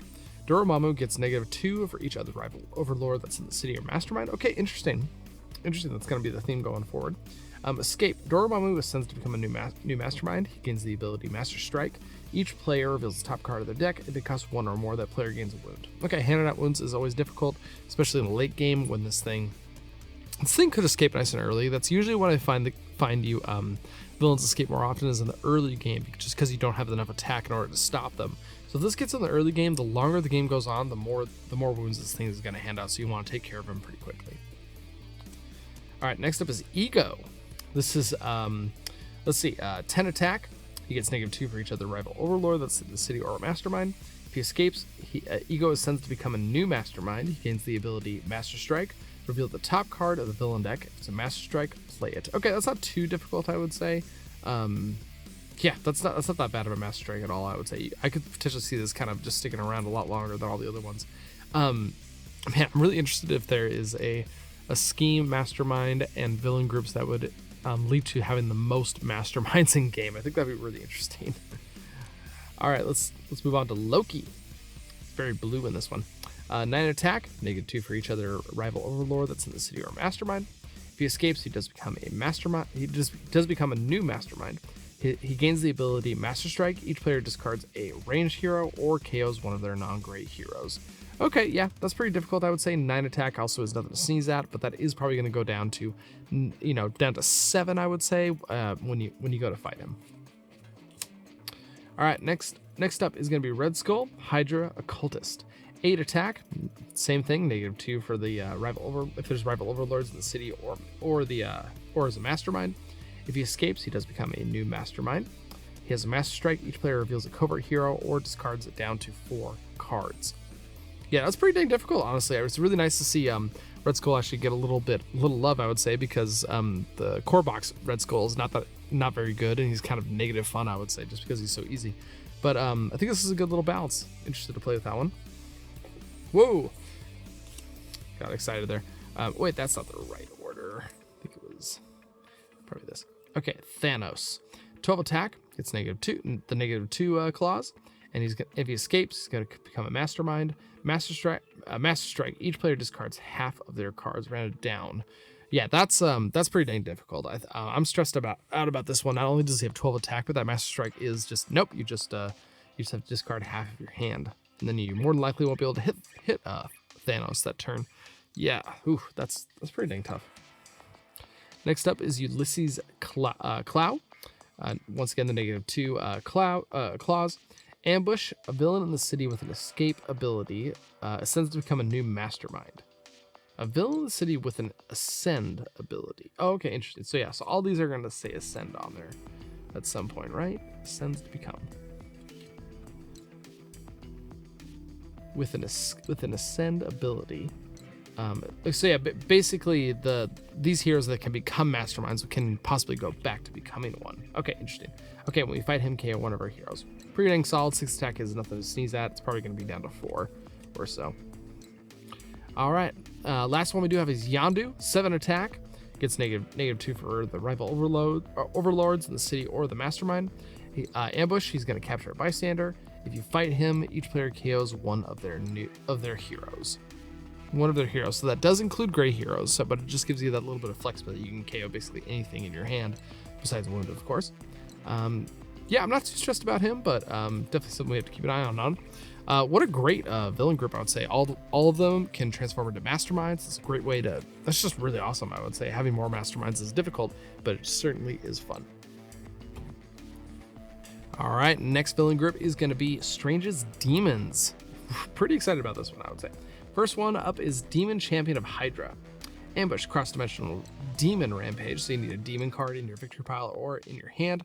Then each player must soulbind a Strange's demon villain. It's going to force you to take that resource and put it face down. So once a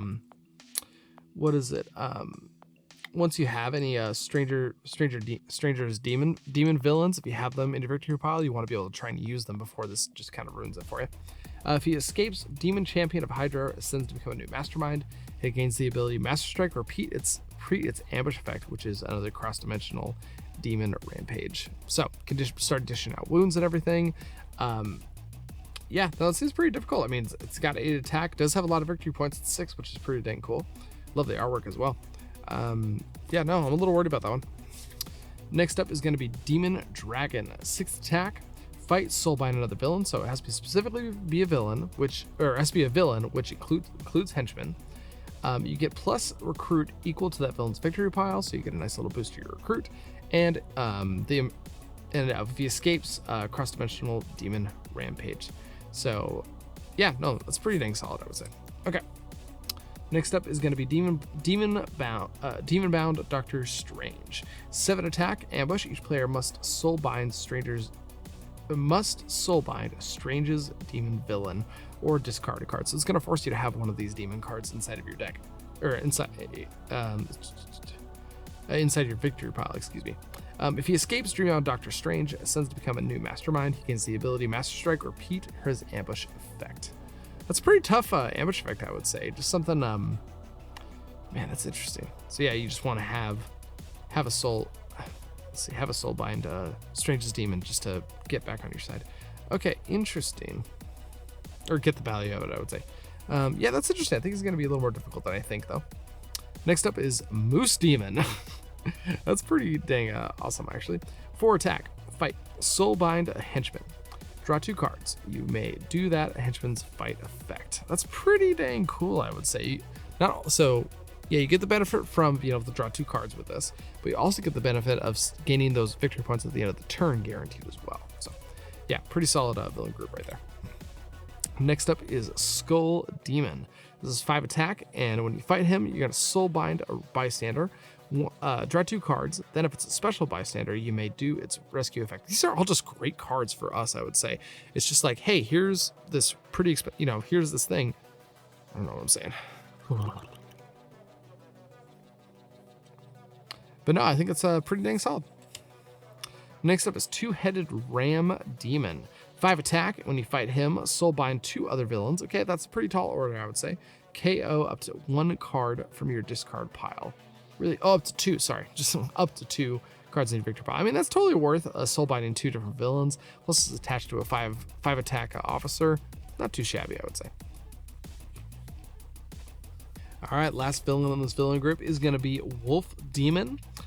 4 attack, and when we fight him, we have to soulbind another villain. KO one of your heroes. pretty solid, I would say. We just need stuff inside of our victory pile, so we're hoping for those henchmen to show up nice and early so we can take them out and put them inside of our villain deck. There are 2 copies of the Wolf Demon inside of this villain group. Pretty solid, I would say.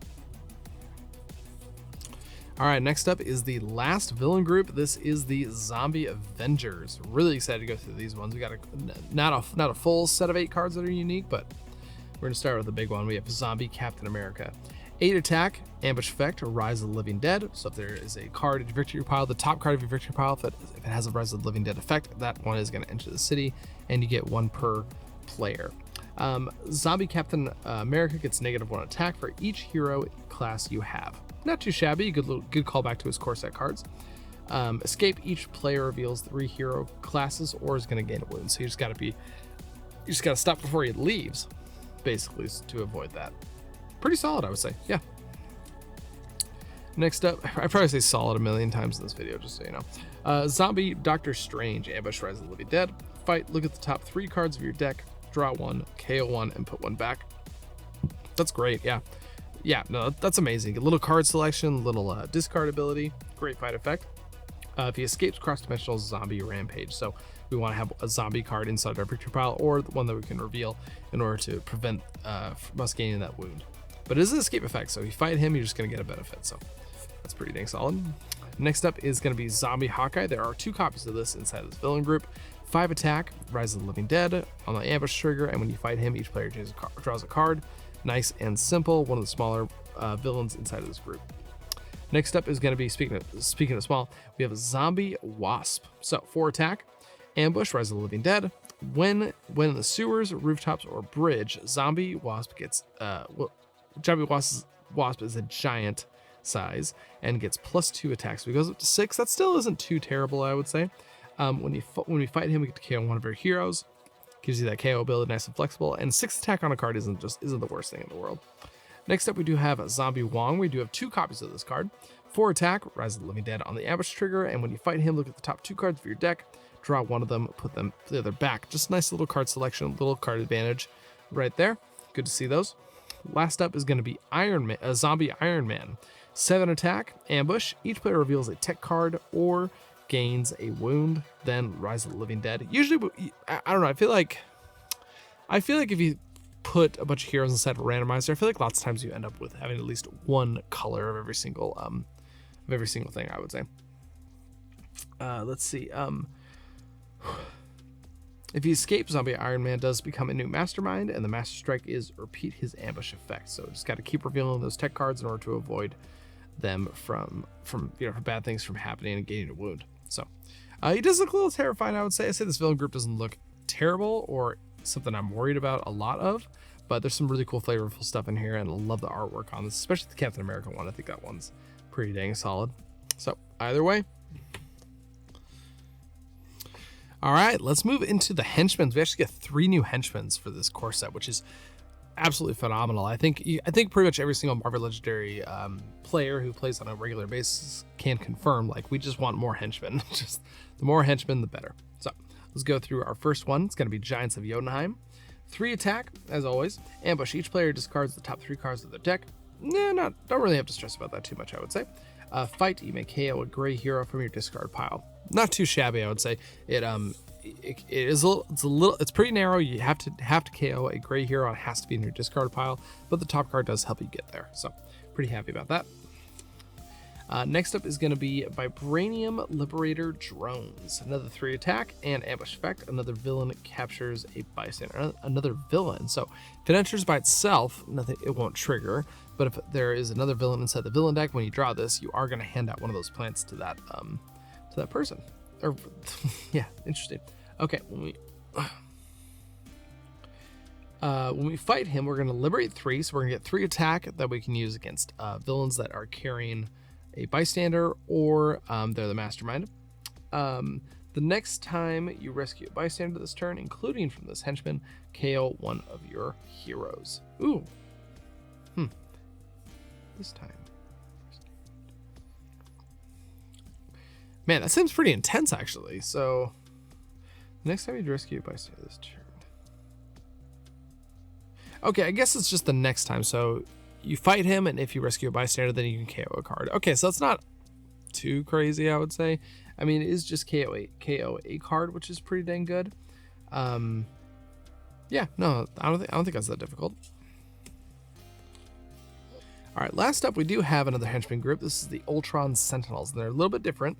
They all read basically the same. So all of them are 2 attack, which is pretty low, but they are empowered by a specific hero class. This one would be Strength, and we fight him, KO one of your heroes. There are 2 copies of each of these villain groups inside of the core box, just so you can keep an eye on them. But yeah, just mix them in, and I think they're going to go the distance. But yeah, so this one does Strength, this one does Ranged, Covert, Instinct, and Tech. So they're, yeah. Anyways, yeah, so I think that is going to be all the henchmen. I'm excited for all 3 of them. All right, why don't we jump into the heroes? I know that's kind of the really exciting part. These are the cards we're going to be playing with, and we get to figure out how powerful the new ones are. First up, we're going to be going through Apocalyptic Black Widow. Now, one thing that's interesting, one thing to keep in mind, the distributions of these are different. There's actually, instead of it's usually 4 copies of cards, there's actually a total of, I can count 6, which is pretty dang cool, actually. So there's 3 commons, 2 uncommons, and 1 rare. Distribution of this, there's 3 copies of these, 2 copies of these, and 1 copy of the rare, as that's the only thing that's pretty consistent. I don't mind. I would say these types of hero distribution in terms of the cards, I don't mind them at all usually. I think it just adds a nice little variety. I feel like at times they are a little inconsistent at times though, just because since there's only 3 copies of all the commons, that usually means you can't really rely on guaranteeing you're going to get that. Because I feel like in a normal game where you have, you know, normal heroes that have the distribution that we're used to, I feel like you're almost guaranteed to see every single common at least once. This one, I feel like there isn't a guarantee that you're going to see them. But anyways, let's get into this. We're going to do Apocalyptic Black Widow. Let's start with our first common card. There's 3 copies of this, just as a reminder. This is Humanity's Final Hope. This is a tech card, costs 3, gives you 2 recruit. That's just a Mariah Hill. That's, you know, pretty low, pretty bad, I would say. If you have at least 4 bystanders in your victory pile, you get +2 recruit. Not too bad. Honestly, any card that grants you 4 of any stat is usually pretty dang strong, I would say. Having 4 bystanders might be a little tough, I would say, unless she's got some other cards that are going to guarantee that. But overall, not too impressed with this card, I would say. With so few humans left alive in this dimension, she was determined to save as many as she could. Just a little flavor text there. So yeah, not too impressed by that. We'll see what's coming out though. This is Planet Hidden Asset. Now, once again, 3 copies of this. It is a covert card, costs 4. 1 recruit, draw a card. Absolutely love it. Any card that you can put in your deck that just says draw a card, it's basically free because it's just going to instantly replace itself. You may have a villain capture a bystander. Okay, so we're going kind of with the Deadpool aspect of this. You're going to be handing out the bystanders, then you have to fight them in order to get them back. I kind of like that, honestly. That actually goes along well with the new keyword Liberate. That'll actually give you increased attack when you have to fight those, exactly. So yeah, I think this is actually gonna be a really key card, especially if you're just playing with the the cards that come in the What If expansion. I think this is gonna be pretty dang powerful. Plus, like I said, you play it, you draw a card. That's pretty dang sweet. 4 recruit is a little high for that, I would say. I really wish it was 3, but overall, I'm pretty happy with this. Like I said, I think this is gonna be kind of a key card in the strategy. Oh wait, here, hold on, we got flavor text. Let's see. Short on allies, she needed them in the most crucial positions. All right, next up is Precision Strike, another common card. This is a tech card, costs 5, and if it's activated by a tech hero, you get +2 attack and grants you 3 right off the top. So this has potential to give you 5 attack. That's pretty dang strong. If you can get attack equal to the cost of the card, that's a huge win in my book. And 5 attack is quite a lot, especially out of a common card. If this is a common, yeah, I mean, like I said, there's only 3 copies of it, but still, having 3 copies of this card that's could give you potentially 5 attack, that's pretty dang strong. And she has a common that will activate it, which I do like. I thought there would be just a little bit more bystander focused. Like, I feel like this, yeah, especially with a card like this that you really want a bunch of bystanders, but still. Yeah, no, I think that's a really solid card. I'm pretty excited about that. Let's see. After Hawkeye died, she used his bow for a final desperate mission against Ultron. Great episode of the series, by the way. All right, let's scooch into the uncommons. There's only 2 copies of these inside of the hero deck. First up, we have the Last Avenger, another tech card. C, 6 recruit, gives you 3 attack. It has What If, Liberate 4. So if you guess the top card, of the hero deck, you're going to get 4 attack that goes towards the Mastermind or goes towards a villain that is carrying a Bystander, which her common card can hand out. Pretty happy with this, honestly. I feel like this is pretty dang solid. She doesn't really have a way to give you top deck manipulation of the hero deck, so the what if is kind of just a guess as to what you can get, but she does come with 3 tech cards and 3 covert cards, so as long as you guess one of those, you know, that might increase the odds of you being able to get it. And just kind of depends, just you really want to know what's going in your deck. Lots of times when I start a game, it's randomized. Lots of times I'll just shuffle all the cards together and just kind of go for it. I feel like with keywords like this, where you want to know your hero deck, just make sure you scope through it and just kind of see, okay, what's the most common class that I can call out, or things like that. No, pretty solid card. I'm very happy with it. In a dimension where Ultron won, annihilating most of humanity, one hero still stood against him. The Last Avenger. I like it. Okay, your other uncommon card is going to be Relentless. Great artwork. I actually really like that quite a bit. 2 recruit. Absolutely love it. Gives you 0 attack, but it does draw you a card. Amazing. And if it's activated by a covert card, she does have a common one that also draws a card, by the way. You get Liberate 3, so 3 attack versus a villain with a Bystander or the Mastermind. I do like that. I mean, actually, now that I think, I forgot to mention, this gives you 4, 5, 6, 7 attack against the Mastermind. That is huge. That is very big. I mean, that's half of a 14 HP Mastermind, which a 14 HP Mastermind is quite difficult. That is going to be a Mastermind killer there for sure. I think this isn't too bad. It's pretty much free to put in your deck because it draws a card without any limitation on it, and the Liberate 3 goes along with her with planet hidden asset, and yeah, just go straight to the Mastermind. No, I really like that card. Okay, let's look at the rare card. This is the exciting one. You don't get to see it very often, but it's still pretty exciting to look over. This is Time to Save the Multiverse. This is a cover card, cost 8. You know, it's kind of weird. So rare cards are either 8 or 7, and I feel like there's a huge difference between 8 and 7 in terms of like being able to get to that point. Gives you 4 attack. It's pretty dang low for this, but it has Liberate equal to the number of Bystanders in your victory pile. Like I said, I kind of was hoping there would be at least one other card that dealt with Bystanders. We just have the one common card, but is that good? I mean, you could play this and get 4 attack and that's it. That's not all that exciting, I would say. Or it could go crazy like Covert Operations, the original Black Widow Corset card, and just give you a ton of attack. That's can really only be used against the Masterminders, I would say. That's kind of what I'm banking on in terms of Liberate. I'm usually not banking on like, oh, I'm going to play this, I'm going to hit a villain with a Bystander. I feel like that's not going to happen all the time. So in my mind, Liberate is attack equal to Mastermind most of the time. So I'm not 100% excited for this. I think I'm going to have to see it in play or have a good setup where I can rescue Bystanders on a frequent basis. All right, well, that is Apocalyptic Black Widow. Pretty happy with it. I feel like she's pretty simple. I feel like a lot of her cards, like let's see, just stats.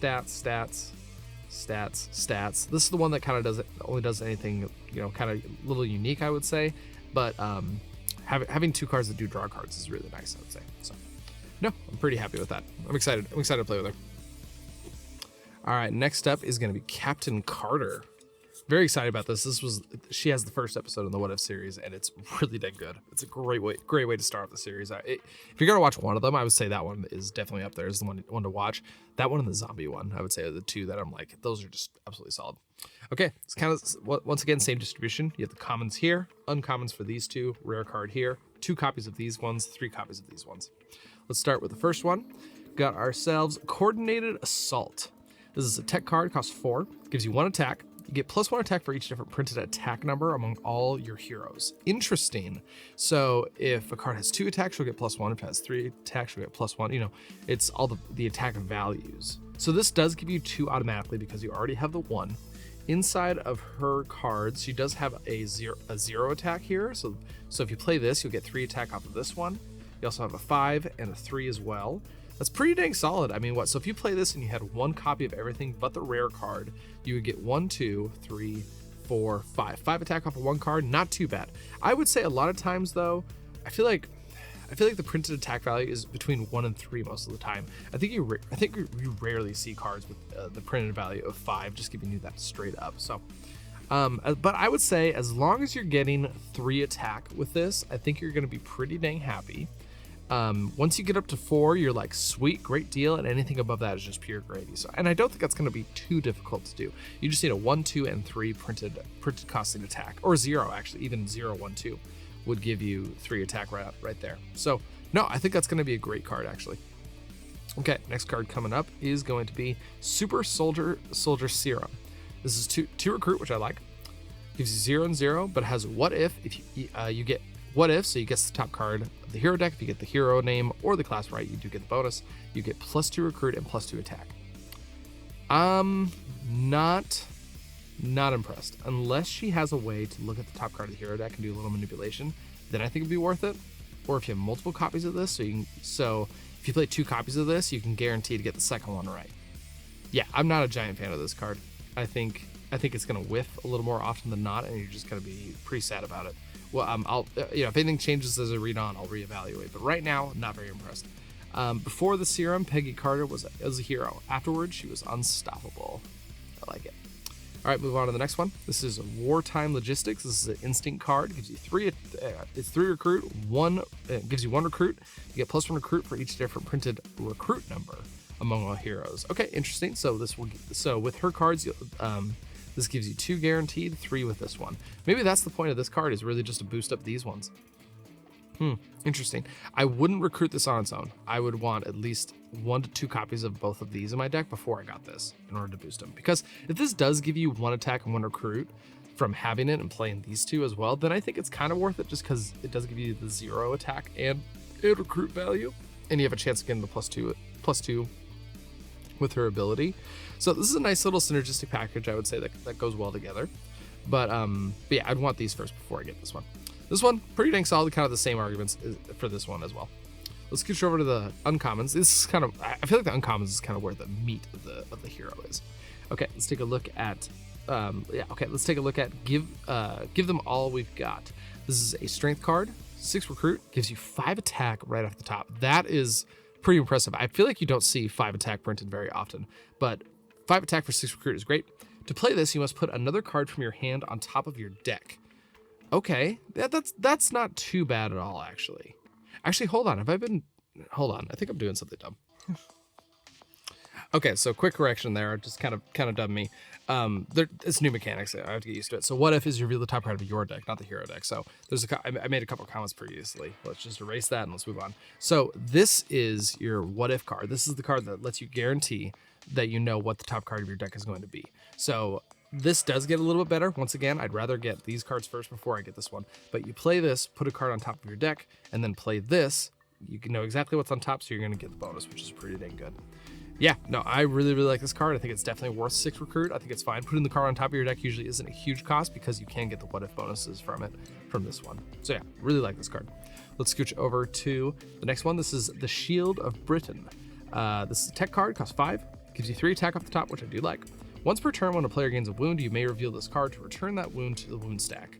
If you do, the player whose turn it is gets Liberate 3. Interesting. Okay. Player gains. Okay. Interesting. So, yeah, I really like that. This is good, reminiscent of Captain America's tech card. The 3 attack is really nice. Liberate 3 is great. So this could potentially give you 6 attack against the Mastermind. That's half of a 12 costing Mastermind. That's pretty dang strong, I would say. It's interesting it doesn't KO the wound. I wonder if that means anything. I guess that works pretty well with the Legacy Virus scheme, where if you want to put the wound back on the stack, then it doesn't go against the actually, because there's a bunch of schemes there's a handful of schemes that limit the number of wounds you have in the wound stack, and this doesn't KO them, so it doesn't get rid of it from the wound stack. It puts it right back in there. I like that little touch for sure.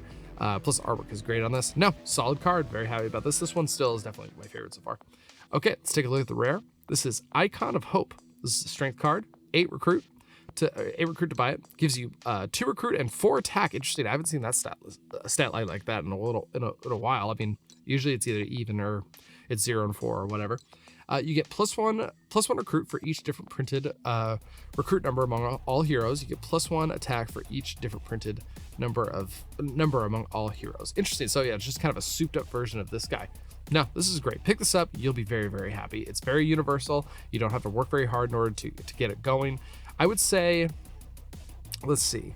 What would I want out of this? I mean, most of my rare cards, I want at least 7 attack out of it, to be happy with this. So you'd need 3 different printed attack cards. So this guarantee is going to be actually 5 and 3, just right off the bat. 4 is a pretty unique number. So in terms of attack, if I played out 1 copy of all of these, it would be 4, 5, 6, 7, 8, 9 attack off of that. If you play 1 copy of all these, that's pretty dang good. No, I'm very happy with that rare card. Overall, I really like her. I think this card is kind of the weak link, but it just depends on when it shows up. Like I said, since there's only 3 copies of it, it's probably not going to show up as it's not going to get clogged. You're not going to get like 4 or 5 copies of it. You can only get 3, which means you're probably going to see 2, maybe even just 1 throughout the game. I don't know. I'm not sure. I'm not a big mathematical whiz guy, but either way, very happy with Captain Carter. I'm excited I'm definitely excited to play with her. I would say above Apocalyptic Black Widow right now. All right, coming up on our third one, this is Doctor Strange Supreme. Great episode of What If. Highly recommend you guys check it out. Okay, 3. These are our commons, uncommons, and rares. 3 copies of these, 2 copies of these, 1 of this. All right, let's jump right in. Great artwork right here for sure. Seize Infernal Power. This is an instinct card. Gives you cost 3 recruit. Gives you two recruit. So Mariah Hill. If it's activated by a instinct card, you can do Soulbind, which means you pick a villain in your victory pile, flip it face down. If you do that, you get the bonus of you get plus a recruit equal to the villain's printed VP. That's pretty dang strong. I mean, even if you just flip a henchman, you're getting +1, so that would give you 3 recruit, and that's already solid, honestly. A card that costs 3 that will give you 3 recruit, it's a great card. The only problem, he doesn't have a common card that activates it. His uncommons are the one that do. So that's a little leery. This is going to be just a Maria Hill shield officer most of the time, unless you have enough of instinct cards in order to activate it. So that does bring it down by quite a bit, I would say. But the ability to get either 1, 2, 3, 4 recruit off of this card, or actually no, 4 plus 2. So it would be it would be 3, 4, 5, or 6 recruit off the top of this card is pretty dang strong.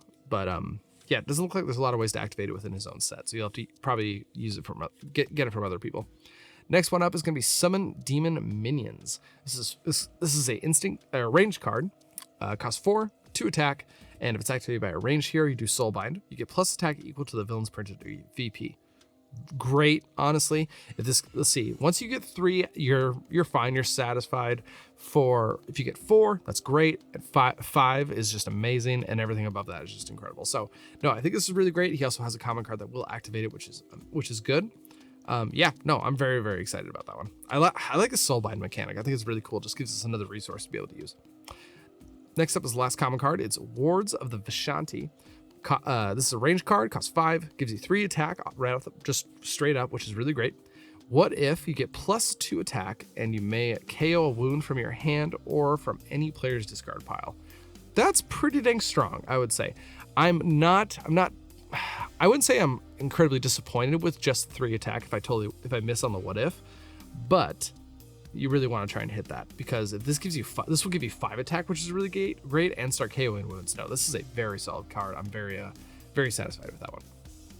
Okay, let's move into the uncommons. We got ourselves a Break the Absolute Point in Time. I really like they're not afraid to have long titles. I know like other trading card games like Magic the Gathering, they have a word count for the title. They don't want to make it too long because they don't want to squish all the letters like they do in here or in other card games. But this is an instinct card, costs 6. Reveal the top 3 cards of your deck, draw one of them, KO 1, and put 1 back. This is wow. Okay, so you play it, it replaces itself. You get to choose one of those cards to KO, and you also get to know the top card of your deck for what if. This is a great card in the context of this expansion, I would say. If you just put this in any deck, it's going to work. 6 is quite a bit for 6 feels like quite a bit for that. I really wish this costed 5. Let's see. So we have Unstable Molecules with Mr. Fantastic. That's 5 recruit just to draw 2 cards. Which one's better? This does KO, which is great, and does give you top deck knowledge, which is great. I would say most of the time I'd want Unstable Molecules. I think I just want to draw the two cards. Interesting. Yeah, I wouldn't say it's not a bad card, I would say, but I do wish it costed just at least 1 less. Let's see. Ugh, sorry, my eyes are messing up right now. Yearning to save Christina Palmer's life drove Strange to do the forbidden and the unthinkable. Love it.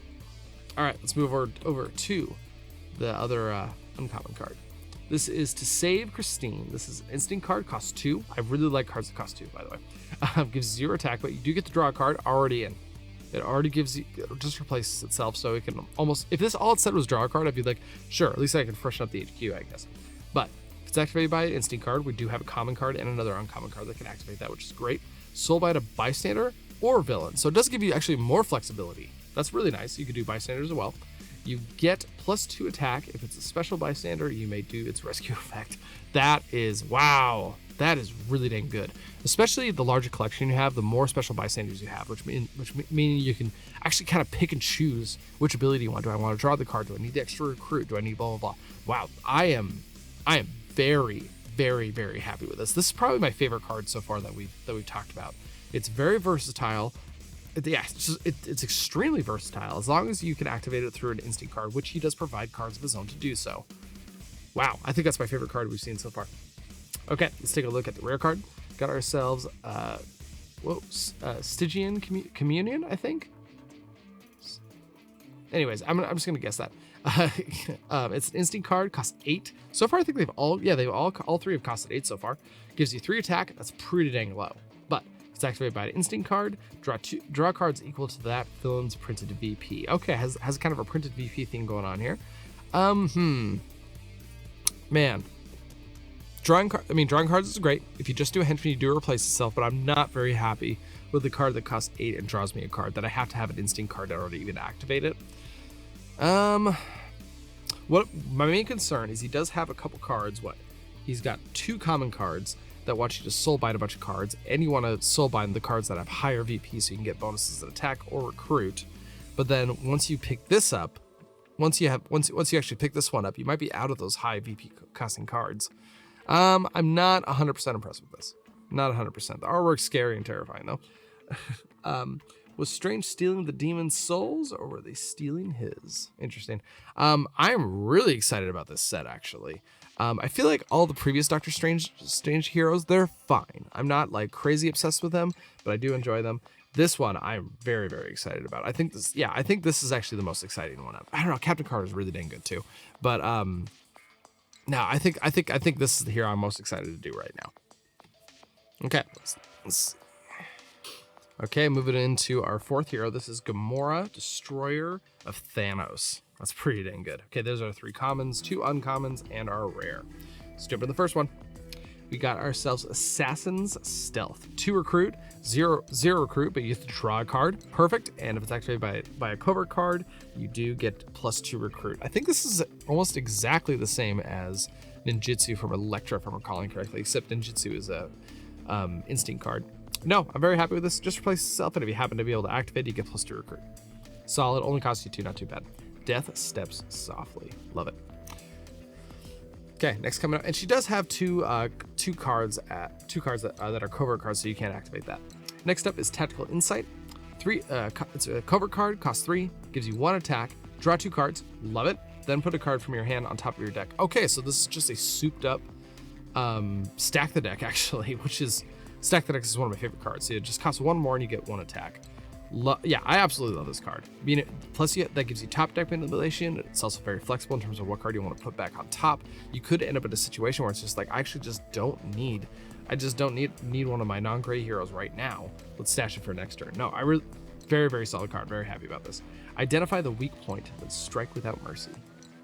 Okay, let's move on to the next one. This is the last common card. Wield the Blade of Thanos. That's pretty intense. Instinct card, costs 4, gives you 1 attack, but you get +1 attack for each card you drew this turn. Wow, that's incredible. So what? This will give you 3. If you play one of these and this, you'll get 3. You'll have 3 attack off of this and 1 off there, 4 attack for 2 cards. It's pretty dang good, and you drew 2 cards. Yeah, no, very, very happy with this. I think just based on these commons, she might be. Let's see. I'm more excited for Doctor Strange and Captain Carter, but I think she might be one of the strongest heroes that we've seen so far. It's going to be my guess. No, very solid card. Very happy with it. Let's see. We got Time to Cleave a New Legacy. Great. All right, let's scooch on over. We got ourselves Titanicide? Titanicide? Something like that. Let's see. Covert card costs 5. Two 2 attack, and has what if draw 2 cards. Oh my gosh, this is so crazy. This is nuts. These 2 cards give you 3 attack, and you're gonna get a total look at 4 cards and put one on top. If you want to redraw it, you could draw it with this. It's freaking incredible. And then plus this, you're gonna be getting +4 attack off of this. This is bonkers good. I really like this. Okay. Oh, yeah, so you gotta do that flavor text. I think I missed a couple, but still. Killing Thanos is enough to earn a pretty badass reputation. There you go. I like it. All right, let's take a look at the last common card. This is Destroy an Infinity Stone. Ooh, pretty intense. Instinct card costs 6. You get 3 attack off the bat, which is great. It's activated by an instinct card, KO a card from your hand, or discard pile. Okay, you have to do Soulbind too. Okay, very flexible as long as it's activated. Well, okay, actually, okay. In terms of what you can KO, it's very flexible. Notice that is a card. There's some really interesting situations you can get in where it's like, oh, like these schemes or master strikes are supposed to stay in my deck, but you can actually KO it with this card because it just says a card. It doesn't have any specifics or anything like that. No, I'm pretty dang happy with this. It is limited by the amount of villains you have inside of your victory pile, but if you can get this off a couple times, I think you're gonna be very happy with it. They said it couldn't be done, but Gamora found the way. Nice. Okay, let's look at that rare card. Got ourselves the Infinity Crusher. Okay, so just right off the bat, by the way, my first gut instinct, the Infinity Crusher. Very intense name. The artwork doesn't really match the intensity and awesomeness of the name. Tech card, 8, cost 8. I bet you all of them are actually gonna cost 8. 5 attack off the bat. That's pretty dang good. I think this, I'm not sure what this team symbol is actually. Let me just, here, I got the rule book right here. Little live action lookup real quick. I just don't know what that team, what the team is called. I feel like I should know that. Let's see. Probably just like what if or multiverse something or other. Oh, usually they have it just right there. Oh, okay. Guardians of the Multiverse. This unlikely group of heroes was handpicked by Watu the Watcher to confront threats that could unravel every parallel universe at once. Love it.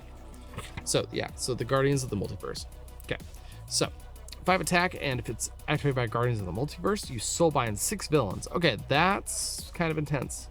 How often are you gonna have 6 villains in your victory pile that you're actually gonna be able to do that with? So kind of a rare sense, I would say. You get plus infinity attack. Usable only for a single fight. Okay, so a guaranteed hit on the Mastermind basically is what you're looking at. Now what's interesting about that, she is probably the only hero that can actually hit Infinity Ultron once he gets all the soul stones, because he does gain infinity attack. If you go back to that spot with the Masterminds, she actually can still hit him one time. That's pretty dang sweet. The problem is you're only going to be able to activate that probably once. I don't really see you getting 12 villains in your victory pile, or even 18. I think you're gonna be able to activate that on average 0 to 1 times in every game, and sometimes you'll hit 2. So I'm not crazy impressed by this, but I would say this section, these 4 cards are all bangers. Absolutely, very, very happy with it. Like I said, I think she's the most powerful, but I think I'm still a little more excited for Doctor Strange. I feel like there's just a little more strategy there. All right, next up we have Killmonger Spec Ops. Not too shabby. Okay. Here's our commons, uncommons, and rare.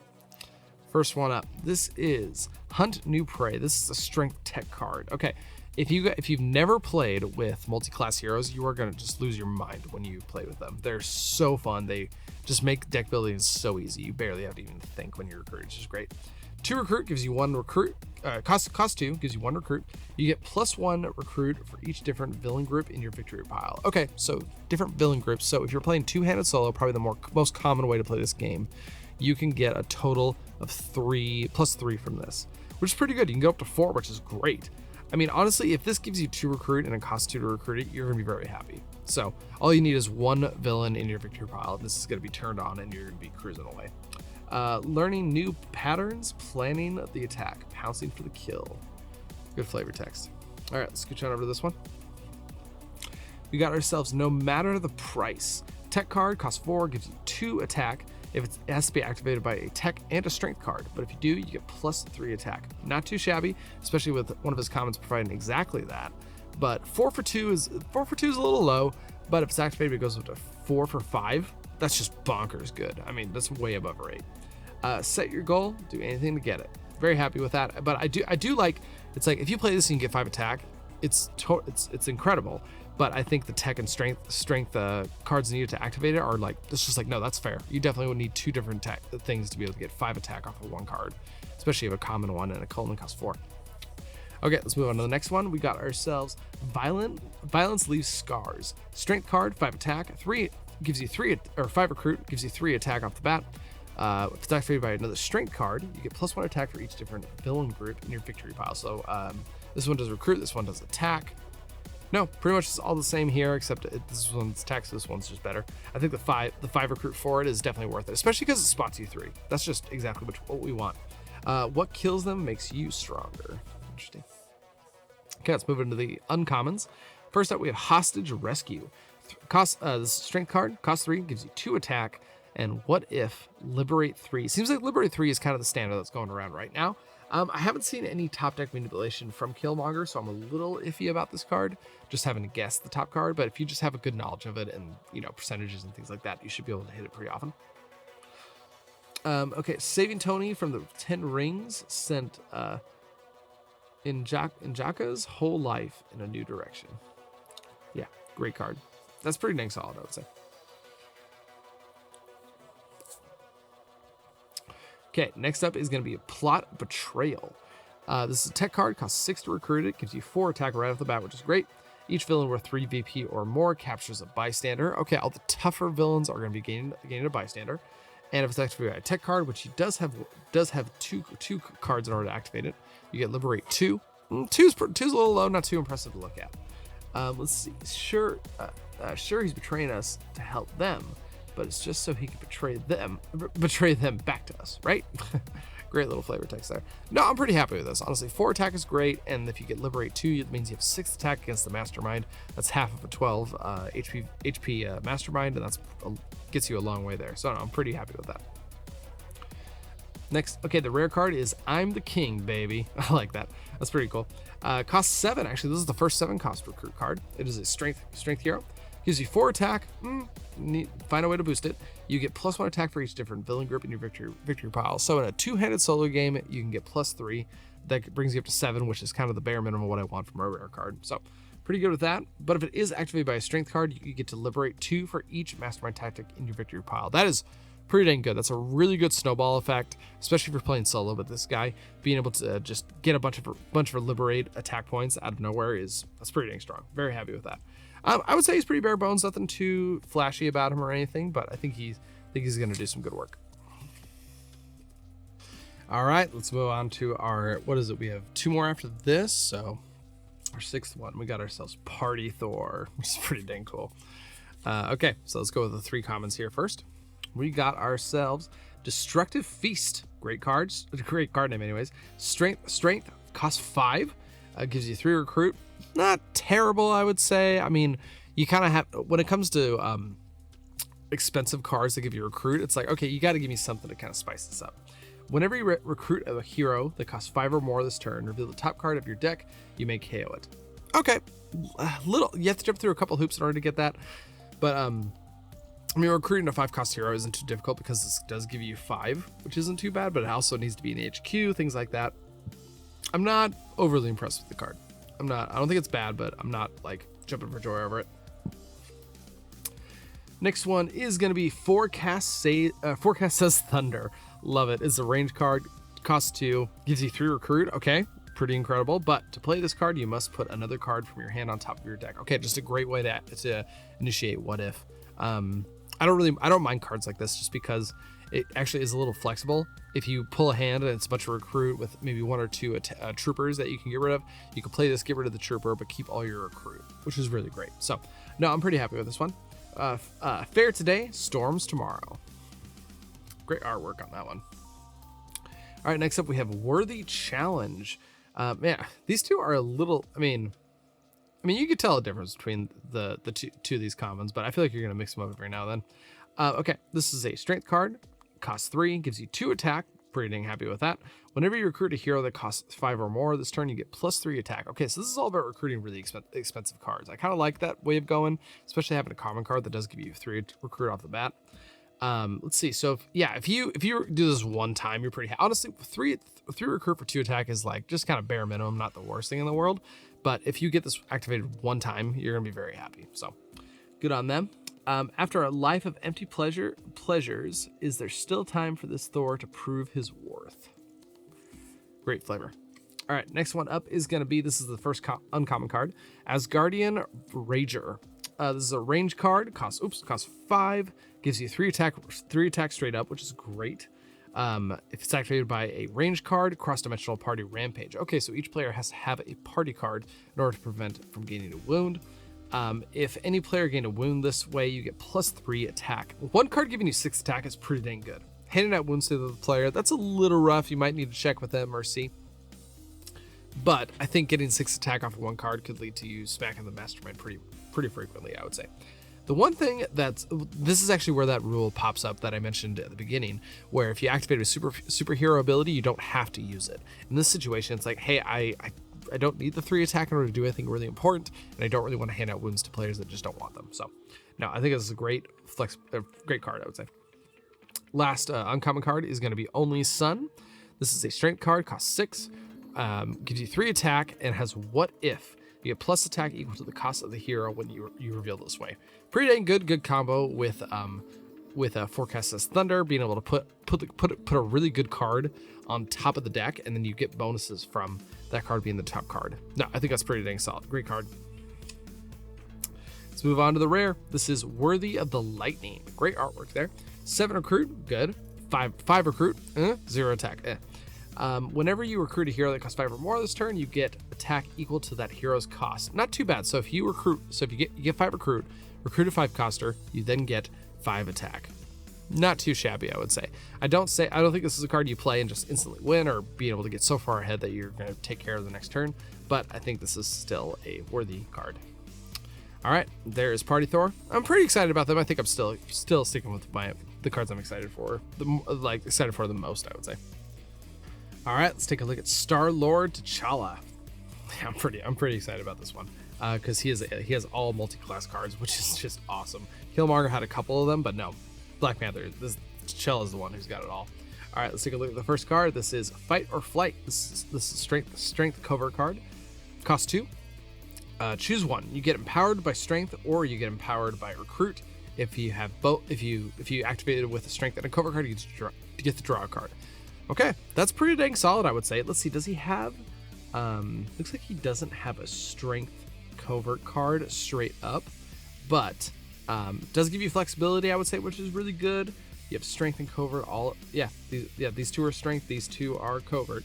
So it gives you a little flexible. You're probably going to be choosing covert, I would say, more often than not, especially because the cards that just have more copies of it in the deck is what's really going to matter. And being able to replace it itself is really good. And all that for two. Honestly, if you get 2 attack off of this, you're going to be happy. All right.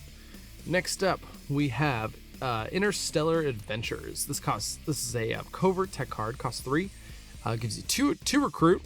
Pretty mad on that, I would say. But you have What If you get it right, you get +3 recruit. That's pretty dang incredible. A 3 costing card that could potentially give you 5. That's bonkers good. I'm very, very, very, very happy with that one. All right, let's take a look at Plan the Heist. This is a instinct covert card. Costs 4, gives you 2 attack, and you can look at the top 2 cards of your deck, discard any number of them, and put the rest back in any order. Okay, hold on. So, gotcha. So it just kind of clears off the top, but it does give you top deck manipulation in a very good way. It lets you kind of dig a little bit, and you can bottom a couple of shield agents or shield troopers, so you can guarantee to get a pretty big hit when you play this card. No, very happy with that one. Let's move into the uncommon slot. This is going to be Cross the Multiverse. This is strength ranged for 6, cost 6, gives you 4 attack right off the bat, which is amazing. Has What If you get empowered by the hero class of the card you choose revealed this way. Okay, not too bad. A little bit of randomness in terms of what you get, but the 4 attack off the top is really dang good, which is great. And we do get empowered by, and we get a little extra attack off of this for 6. No, great card.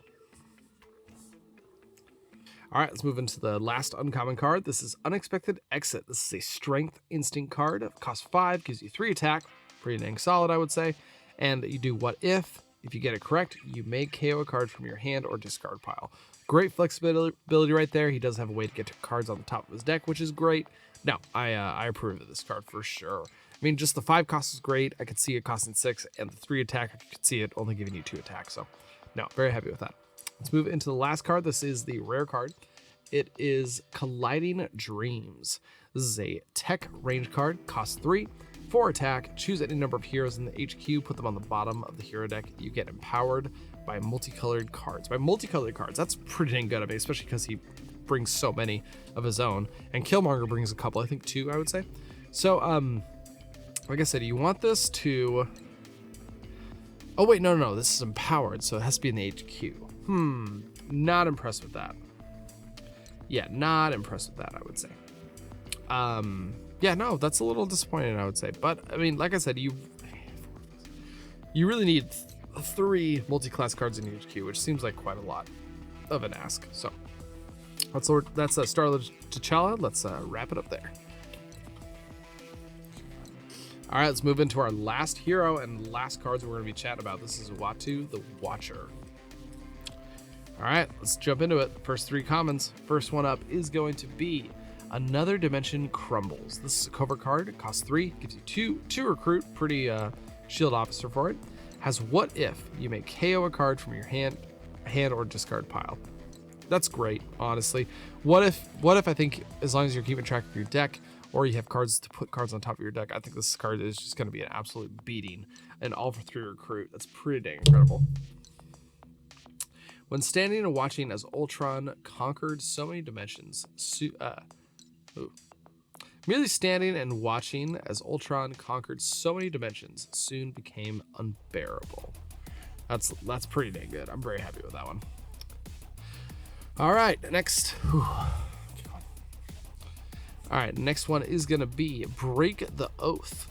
This is a range card, costs 4, gives you 2 attack right off the bat, and has What If. You get +2. Bringing in a card that costs 4, which is pretty dang great. No, I'm down for this card pretty frequently, especially with the cards, his other card that can put cards on top. So, no, this is a good one. The Watcher swore a sacred bond, never to interfere and only to observe, a bond he kept until now. Let's move over into our last common card. This one is going to be Diverging Time Streams. Cost 2, which is great. It's a cover card. Gives you 1 recruit. Draw a card. Already love it. I'm already on board and done, ready to go. Then put a card from your hand on top of your deck. Ooh, okay, a little rough there. If it's actually a cover card, you get +1 recruit. Not too shabby for a card though. Only costs 2. A single choice can branch out into infinite realities, creating alternative worlds and from the ones you know. Great card. All right, let's move into the uncommon card. This is Anoint a Champion. This is a cover card, costs 5, gives you 2 attack right off the bat, which is fine. If it's activated by a range card, you get to choose hero name. You are empowered by that hero name. Okay, so you look down and see. Okay, so if I say Mickey Mouse and there's 2 Mickey Mouse hero cards in the HQ, I do get a boost from it. So not too shabby, I would say. I'm not too worried about it though. If Uatu could not intervene directly, perhaps he could sway a mortal to do what must be done. All right, let's move into the last uncommon card. This one is going to be History Repeats. It's a range card, costs 6, gives you 3 attack right off the bat, which is great. If it's activated by a range card, you have to soulbind a card, but you get +2 attack, and you may do that. You get +2 attack, and you may do that villain's fight effect. Interesting. Let's see. He watches mortals make the same decisions over and over again for a good love. Oh, for ill. Sorry. He watches mortals make the same decisions over and over for good or for ill. Honestly, pretty dang solid card. I mean, 3 attack isn't nothing to scoff at, and the soulbind does look pretty decently easy. You only have 1 other range card, but still, I think you'll be able to pull it off. So, no, pretty happy with that one. All right, next up we do have the last card. This is Convoke the Guardians. Range card, costs 7, gives you 5 attack, which is a great rate. Very happy with that. What if? Choose a team. You are empowered by that team. Interesting. Okay, yeah, no. As long as this gives you +2 attack, you're happy and very satisfied. So, no, very good about that. Well, guys, I'm all wrapped up here. That we have gone through every single card in the new Marvel Legendary What If expansion.